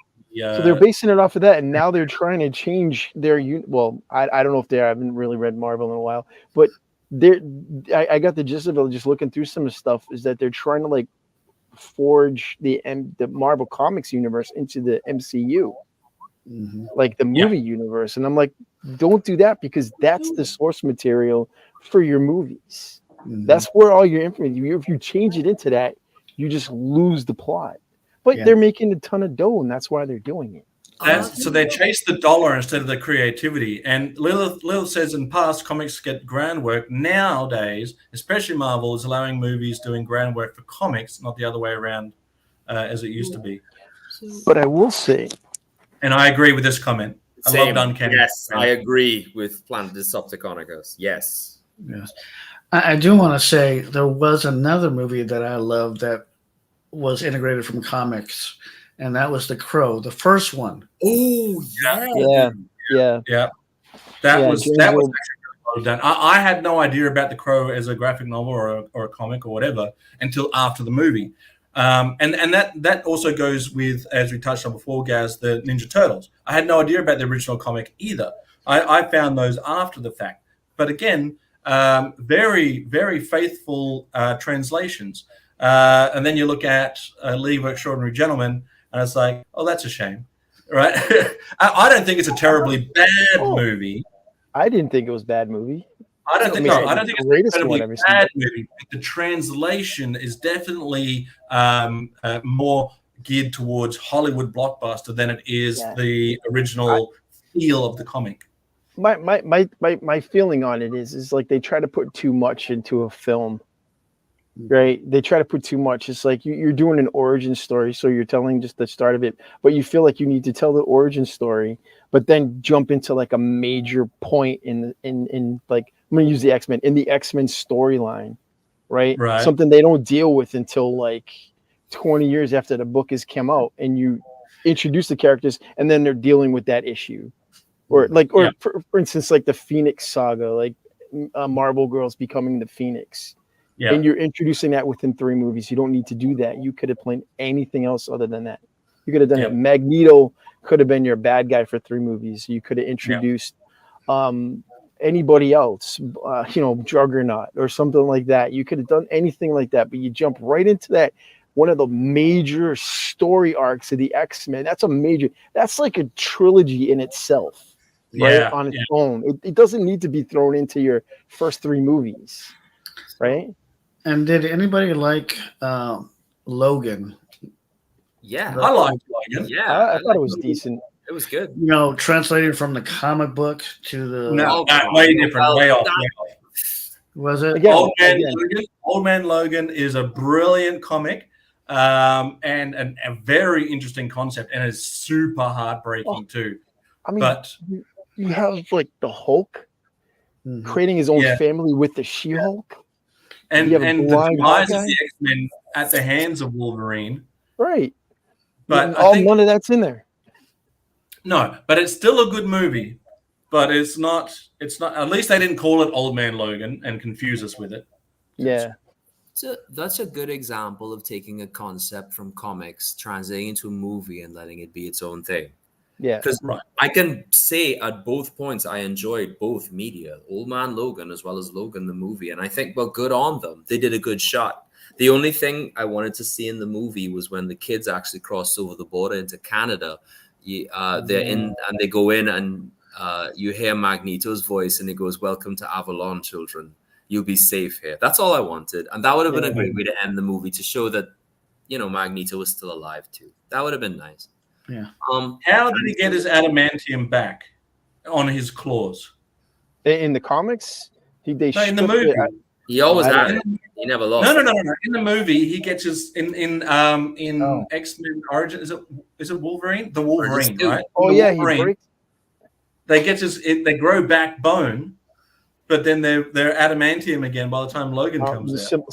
Simple solution to that one. That was a different dimension Wolverine. Yeah. That wasn't in the same dimension. They unwrote it. I don't know, man. I will. I was saying I need to know your opinion on duck titties, for or against. Against. Gross. Anyway. if I'm a duck, That's not the down you're looking for. so listen. Howard the Duck. It's not a kids movie. I'm gonna say it is here as well, and I don't think it's a hidden thing that I have a weakness for the Japanese anime cat girl business. I'm gonna end it there and move on to the next one I was about to make. Was it Dominion Police? The Dominion Tank Police. Oh God, the Puma twins. Don't stop. Hey, it's on YouTube, right? I know. Anyway, I will say this. Interestingly, mirroring the way YouTube works, where people would create videos with clickbaity titles like "worst movie ever," "worst comic book ever," right? Something to get a click out of whatever media. Movies, I find nowadays, are doing the same thing. So, for example, recently a movie came out called The Marvels. I don't think anybody needed that movie to exist, but many people went to see it to see how garbage it was. So much so that even though it kind of made a loss, the reality is the explosion that came from the outrage of the movie kind of advertised itself almost. And I feel like movies and media have hit this point. So Iceman became a homosexual in the comic books, and everyone was like, what? And everybody bought that issue to see how and why. And they've almost resorted to cheap tactics to get people to buy stuff. And it invalidates the medium, because in other countries, so not that Europe is a country, Europe is a continent, but Europe, they've allowed their comic book industry to be a widespread thing. To be a comic book artist over there is actually kind of an illustrious position. And you're allowed to create however you please. Now, don't get me wrong, they do some garbage, but at the same time, it's seen as a form of high art. Japan is also very much the same. South Korea is finding its roots. It's finding its footing now with their own comic books, and they're realizing that it's a medium that you can explore and do many mature topics, but also infantile topics. It can be funny, it can be scary, and they don't have to rely on cheap tricks. So I do believe that, unfortunately, we are hitting that point in modern media where they're so scared to lose the audience's attention or have them think or meditate on things that they've been given from the media, that they're more interested in getting out fast without worrying about getting it right. That said, just keep in mind, we're talking about DC and Marvel mostly, right? We're not talking Image. Image is just a collection of self-creators. Right. And a lot of the indie comics are, doing pretty well. You go to GoFundMe or whatever. You go to, was it Indiegogo? Is that the name of it? Right. That's the other one. Yeah. And they're doing good stuff there as well. So I mean, it's just these big two. They don't want to, these characters that we behold, we love. I think that's where we often we are generalizing comic book movies and comic books, and we're usually, without saying it necessarily, talking about Marvel and DC, right? But some other, like, I thought Watchmen was a great movie. I thought Watchmen is DC. Oh, well, that wasn't always, right? No, it wasn't originally. It was published DC. DC published it originally. It was supposed to be. It was supposed to be, I believe, a Justice League book. Atlas. And they said maybe Atlas. I think it was before it was Atlas, but DC bought them out. So it was the both, I believe. Because originally, I believe it was supposed to be a Justice League story, and they nixed it, and they said no. So they created these alternate characters that are supposed to be those characters. Well, knowing is half the battle. You know what? And that's a perfect segue for him. Because knowing is half the battle. Space Commando. Oh, I needed an excuse to throw that out there. That man's a legend. I love it. Chris, are you still actively collecting comics? Me, am I collecting comics? Yes. And if I could show one. Yeah, I'll solo you. The point I want to make is that I'm actually not actively collecting comics, but I seem to have a very agitated point of view on it. But I'd be interested to hear your take on comics. Yeah, I'm still active, and I love both Marvel, DC, and Image. But this one, Emma Kubert, she is starting to get out there and get well known. And Stoneheart, I think if you take a look at this one, even Hans would love this one because it goes back to Celtic kind of feel to it. So, Stoneheart. From what the art I'm seeing here, it looks like this is what Brave should have been. If the Disney movie Brave, looks like what Brave should have been. This looks awesome. Yeah, so Largo's later saying Watchmen was going to be based on the Charlton Comics characters like The Question, Captain Atom, and Blue Beetle. Alan Moore created his own instead. Yes, that's what it was. Yeah, thank you, Jim. Alan Moore being very public about not really enjoying his translation into movies, right? Very vocal. I think I've gone back to the comic book store, and I'll show you the reason why. I think I showed it last time. It was this comic here. I like that. Oh, that reminds me, Gazz. That reminds me. Let's check out your picture that you drew, Superman and Justice League. Yeah. Oh, you want to see? All right. That reminds me. Look at that. How cool is that? So getting closer. I didn't darken in Superman. This is drawn a long time ago. Oh, now I want to make a formal apology to you guys because earlier in the stream I said that we didn't have any skills, but I was full of shit because you're very good. And here's the one I was talking to that I mentioned earlier, the one with Power Girl in the City. This is that. Oh one. yeah. Oh yeah. Look at that. What a great outfit. My eyes. Yeah, that hurt my hand really bad. I bet afterwards it did. Thanks, JoeFan84. Thanks for hanging out with us, buddy. Dude. Take care. I had gone through like a different variants of the image. I was gonna have her in front of like the Met building or something like that, and the girl I was going out with said, "No, that's not a good image." And I'm like, "Well, what do you think I should do?" And she's like, "Have her flying above the city." And I was like, "Okay." I came up with a different. Yeah. Is it a bird? Yeah, my hand was mushed after that. Hey, so I have a question for you. Yeah, buddy.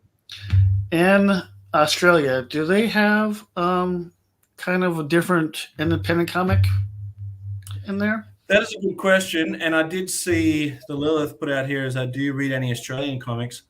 No, I'm not actively reading any comics. If there's any comic, I always thought for some reason that the Phantom was an Australian comic.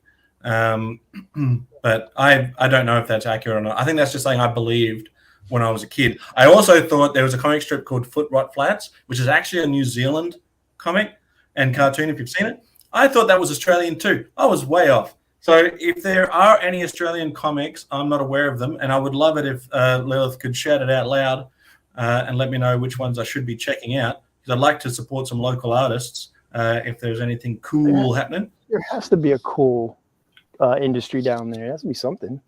There's got to be something, but I'm so far out of it since, I guess, the 90s. By the end of the 90s, I was out. But I would pick up issues every now and again. So, try and see where my favorite characters of yesteryear are now. And I increasingly got disappointed and I just stopped. Yeah, we probably get credits. Am I the only one who thought that it wasn't a Kiwi thing? Oh yeah, Cobra Commander. Cobra Commander. Yeah. So I got these two, and these are for you, Azazel. I'm gonna send them your way. Ah, thanks, buddy. I appreciate that. Duke and Cobra Commander. Thanks, mate. Like, You guys end up picking- that's one series I'd like to pick up, at least to see what they're doing with GI Joe. Because GI Joe, despite everything, has stayed pretty solid. Yes. They've not. I mean, Larry Hama has done a damn good job of maintaining creative control over that series, and that's kind of what kept me on the thing. Because yeah, he'll put some sci-fi elements in it, but he doesn't go full moon on the thing. You know, he doesn't go full Death Star. I'm cool. Well, what I like with this new because it's under Image now. I forget the name of it's what's his name's story. What's his name's group? The guy who does the Living Dead. I'm forgetting. Skybound. It's named Skybound Comics.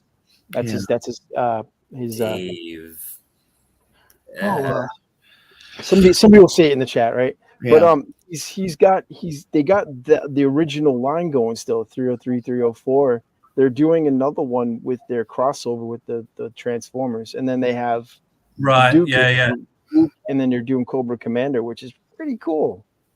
Did you guys? I'll just touch on this really quickly. Chris, there's a comic called Croydon, set in post-apocalyptic Australia. We'll have to go and check that out. Thank you for shouting that one out loud for us, as Rob Vegas would say. And the Phantom did have an Australian-based television show for a bit. Well, that might be. Really? I have to look that up. Yeah, I don't know if I remember it. And very few Australian comics, because it's too expensive to print. You have to self-publish. It's very expensive here. Everything's expensive here. But yeah, that's what we're. I guess I'll have to do a little deep dive and take a look at that. Oh, absolutely. And this Phantom show. Yeah. Yeah, check out the Aussie Phantom show. Did you guys read the G.I. Joe comic that was set in the cartoon universe?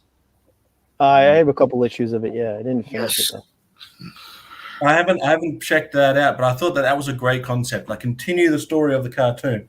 I also thought that if they did another Ninja Turtles movie based on the original movies, that they should make them now as adults. Well, little spoiler for you, but in the Cobra Commander comic, yeah, it opens up in Cobra Law. Wow. Okay. Yeah, just a little spoiler for you. When it comes to Cobra La, and I would love to hear your collectively here, everybody on the panel and in the chat. Everyone shits on Cobra La as being like the death of G.I. Joe. But if you go back and watch early G.I. Joe cartoons, you've got Fatal Fluffies, right? You've got Duke going up against a mind-controlled giant. You've got the G.I. Joes going back in time where Sarge is confused as Hercules. It's always been in G.I. Joe. These fantasy elements have always been in G.I. Joe. And how can you look at Nemesis and Forza and not think that that is a great bloody concept? So throw it to you guys on your opinions on the Cobra La. I have to say I love Cobra La. I like, especially with the G.I. Joe movie. I thought it was beautifully done. And about putting the spores up into space and then multiplying it and destroying Earth. I thought it was a good idea. Like, it doesn't get much more higher stakes than losing all humanity, right? Right. True enough. I am glad that Cobra La was only in the movie and Globulus didn't become the main villain. I preferred the original script that we read for the movie, because when I read that, I kind of dug Cobra La a lot more. But what we got was okay, but I'm glad they didn't become the main villain, because I'll be real with you, that biotech thing was not my thing. I didn't like it. No, it was cool for the movie. But and it was nice. For the movie, I agree. As the big bad for that movie, not continuing on. Right. Great. Yeah. Perfect. I mean, I like the concept of Cobra La. I don't like the way it looked, with the big bugs and stuff. I like Pythona. I mean, Globulus to a point. Pretty hot. Yeah. From the Hilt. How are you, mate? Greetings. But for me, like we all have our own little headcanon for G.I. Joe, right? We all have. Yeah. For me, I turned Cobra La into like Mindbender's little sick like hideaway, like all his crazy experiments. It's a globulus and all of them. They're just crazy experiments. But I mean, but as like just like a, I'm not too sure if I dig the fact that like Cobra Commander's from there, so that makes him like ancient, or they're still around now? And if they're still around now, why haven't they like come forward and done anything? Why are they waiting till like this very point in time to do something? They could have took us over at any time. They're just waiting now. But I mean, for the movie, it was good. Glad they didn't like continue with it.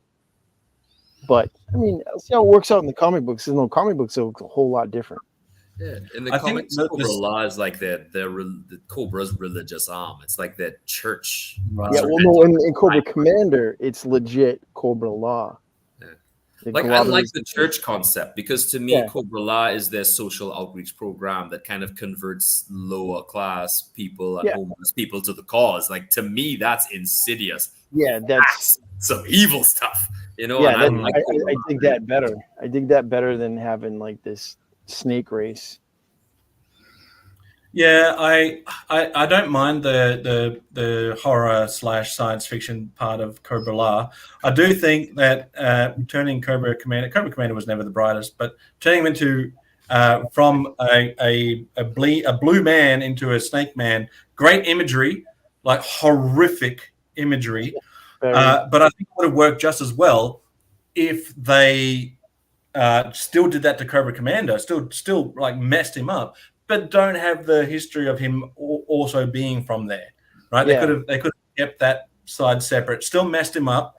But I do like that they implanted the idea in Dr. Mindbender, because if you go back and watch Arise, Serpentor, Arise with that idea that he's having these nightmares about creating some super emperor for Cobra, it makes a lot more sense that imagery has been implanted into his mind horrifically to get him to do that. I mean, don't get me wrong. I love the sci-fi aspect of G.I. Joe. Yeah. You know, with Cobra having like these crazy ass weapons that only science fiction can explain. And Joes are fighting back with like the basic stuff. And, you know, they have their little bits of science fiction. They would have like, you know, their futuristic tech we wouldn't know about anyway, because it would be like Area 51 stuff, right? Yeah. Right. But I love that aspect, but like it's just like, I think it takes away from Cobra. I mean, the idea of it is cool. I just think it takes away from Cobra itself as being the bad guys, because now you're like, oh, they're just pawns for this. And why didn't they step forward after all these like decades of just losing out to G.I. Joe all the time? They never decided to step forward and send Nemesis Enforcer to go kill Duke earlier, or kill Sarge or Hawk. It is what it is. It was what it was. It was good for the movie, but I'm glad that we didn't get a Deke version of them, and that would have just had me like, okay, I might be out now. At least at the beginning of the Deke series, they actually, the Dragonfire series, they start off in the Himalayas where they left off in the movie. But then they quickly tie off the whole let's turn Cobra Commander back from a snake. So they didn't just ignore it and go, oh, he's back now. Like they touched on it a little without going too far into it, brought him back, and then moved on. And didn't they turn Serpentor into iguana? They turned him into iguana. Yeah. Bless their souls for continuing it. God knows that they love their continuity. I respect that. Then they would have to make great episodes like let's play football with Sergeant Slaughter as the ball. I like that episode. I don't care what you say. But there are some good Deke episodes. There are. It's not all bad. Some of it is garbage, but that can be said for the original G.I. Joe Transformers cartoon. Yeah. If you watch the later seasons of the Transformers cartoon, it's shocking. It's just shocking. Yeah. All the Deke stuff is good.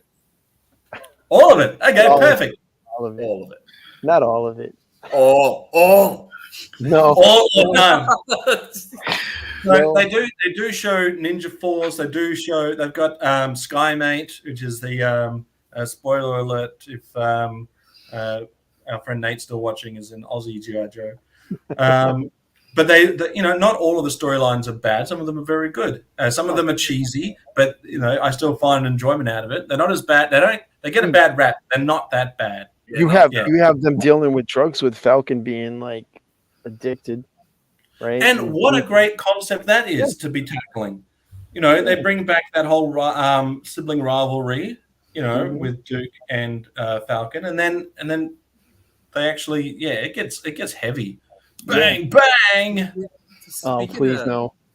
Speaking of heavy, G.I. Joe Extreme, the cartoon. That also I've not seen it. I have not seen it. That gets a bad rap. It's actually a good cartoon.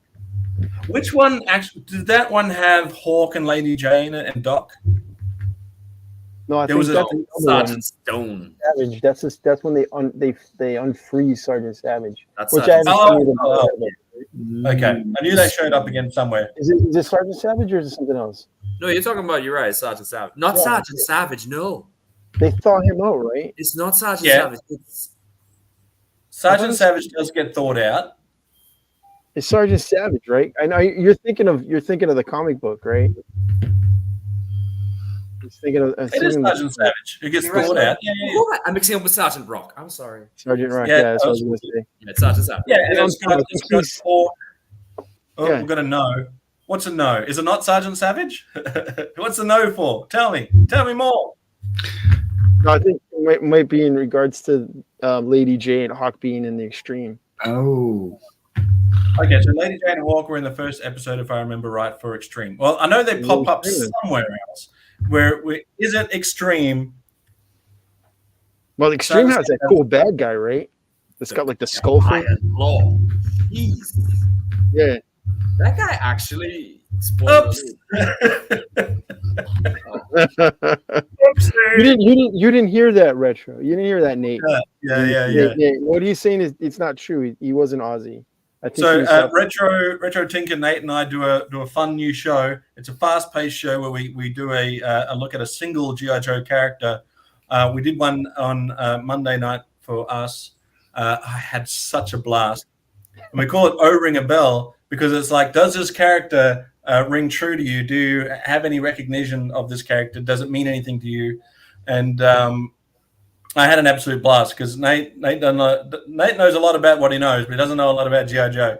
So it was really cool to sit down and go through it and try and pick his brain. I had fun. I hope we can do it again soon. You said a bunch of names I can't remember anyway. Perfect. How about the cartoon G.I. Joe Resolute? I believe. Resolute. Yeah, I liked Resolute. They did Bazooka Dirty. They did. But you know what they did?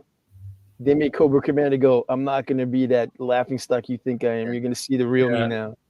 They made they got for him was, there will be no more of your crap. It was just like, damn. That's a damn good voice, you know? Yep. It was a great show. I need to revisit it because it is so good. I need to go back and check it out. I didn't really get into. I liked a couple of episodes, but I didn't really get into. Was it called Renegades? Renegades is good. Renegades is an excellent G.I. Joe. Yeah.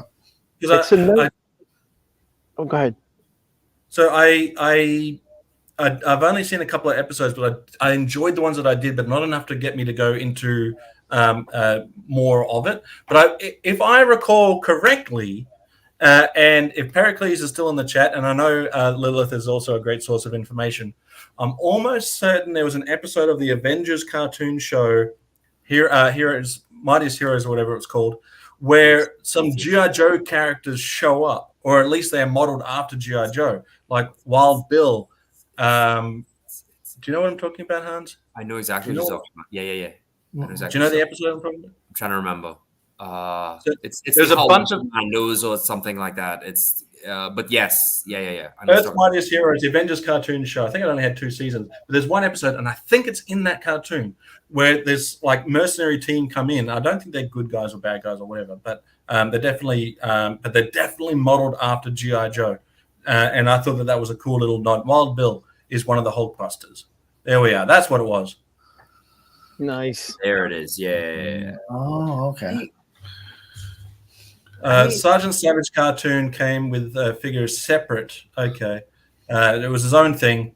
I actually picked up a Sergeant Savage action figure from. I don't think the toys are bad. I think the toys are very good, and the vehicles are exceptionally good. Yeah. It was Agents of Smash. Okay, thanks. And Wild Bill. Well, I don't know if I'm thinking of Agents of Smash though, but I could be wrong. Maybe I'm confusing the two. You know what? One day I'll actually know what I'm talking about. But I got a really cool because back in a few years ago I picked up just the Sergeant Savage with the green helmet that had the Marine symbol on it because it fits on my Sergeant Slaughter, the Warthog Sarge, right?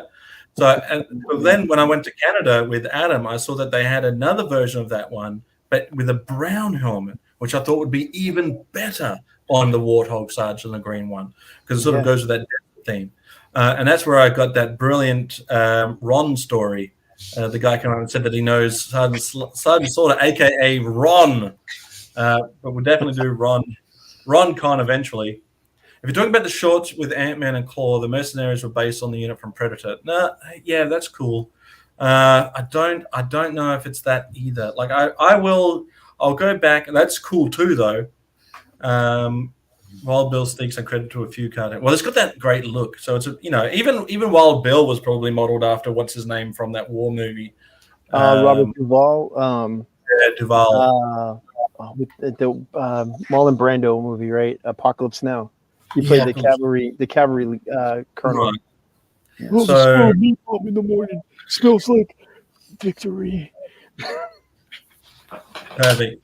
You know what? One day when I know what I'm talking about, I'll be able to talk about it with actual what's the word I'm looking for? Excitement and expertise. In the meantime, I'll just dribble on and not really know anything about anything. Hey, we're just shooting the shit. It's okay. Right? Yeah, just shooting the shit. Having said that, we're at 2 hour mark now. We'll wind it down. It's almost lunchtime here in Australia, bedtime for everybody else in the world. Chris, I am so excited to see your comic get off the ground. I hope that it does. And I also wanted to read it in script form as originally intended, because I do think that it has a great premise and story behind it. Same with so thank you for being our first guest. It was brilliant to catch up and meet you in person. Hans Chow, thanks for coming in and being a added co-host. Always a pleasure to hang out, Hans. We've got to get you to hang out on these more. The world needs Gazz, for you, thumb kiss. I love shooting shit. I don't know. What do we have planned for our next? Do we even have? I don't think we've discussed the topic yet. Why don't we shoot this shit about G.I. Joe? Let's do it. All right. Next one will be shoot the shit about G.I. Joe. And I'll come back with some actual knowledge about where I saw these other characters and what TV show it was. I'll do a little bit of homework. Just a little bit of homework. I don't like homework, but I will. Thank you, Largo's Lair. Please go and check out Largo's Lair. Not just because I was on a premiere video today, but because they are genuinely great videos on his channel. He also hangs out with Wilhelm Toy and Hobby, both great guys. And I said it to them, and I'll say it again. These guys are genuine, cool dudes. And when you're hanging out with them, either on screen or in the chat, it's like you're hanging out with old friends. So I appreciate you hanging out here, Jim Largo. Planet Decepticonicus, thank you for hanging out with us, buddy. Another, like I said before, it's a new channel that I've only just found. So I'm glad to see some interaction. I've really enjoyed your channels. So do check them out too. Thank you, the Lilith, as always, showing up in the chat. A great champion for the community. Always getting in there with some great knowledge. Same with Pericles, Dragon Ball, great knowledge there too. And the Retro Tinker, thank you for hanging out. Go check out Retro Tinker's channel as well. If you haven't seen our O-Ring a Bell show, do check it out. It's quick, it's fast. We get in there, we talk about it. He knows nothing about it, and then we get the hell out. Hopefully he's learned something. Hopefully he's learned something. From the Hill, thank you also for hanging out with us, buddy. We do appreciate it. Go check out From the Hilt as well. Check out all these cool dudes. Check out Hans on Instagram. Check out Thank you very much. Good night to all my American friends. Yes, absolutely. Check out Chris. The links are in the description. Check out Hans. The links are in the description. Gazz has Instagram. He needs to do more with it. But, if we keep pushing people towards it, he won't even. Do you have that picture of your Superman? No, I don't. I don't Put it have any up of there. that. Let us be able to check it out in all its glory. No, thanks to you. Thank you, buddy. Thank you. Thank you to everybody in the chat. Thanks to everybody that has been here. We'll go out with our excellent outro when I can find it from our good friend Adam. Here's our outro. Goodbye, everybody. Thank you for shooting the shit with us. Pew, pew, pew, pew, pew, pew, pew, pew. Hey man, no strangers here. These times I hold them dear. Doors open, so come on in. Yeah, that was great. Let's do it again. Do you wanna come over? Just like the old times, we'll hit pause and then hit rewind. You wanna come over? Just like the old days, and we'll watch the time just fly. Do you wanna come over? Just like the old times, we'll hit pause and then hit rewind. You wanna come over? Just like the old days, and we'll watch the time just fly.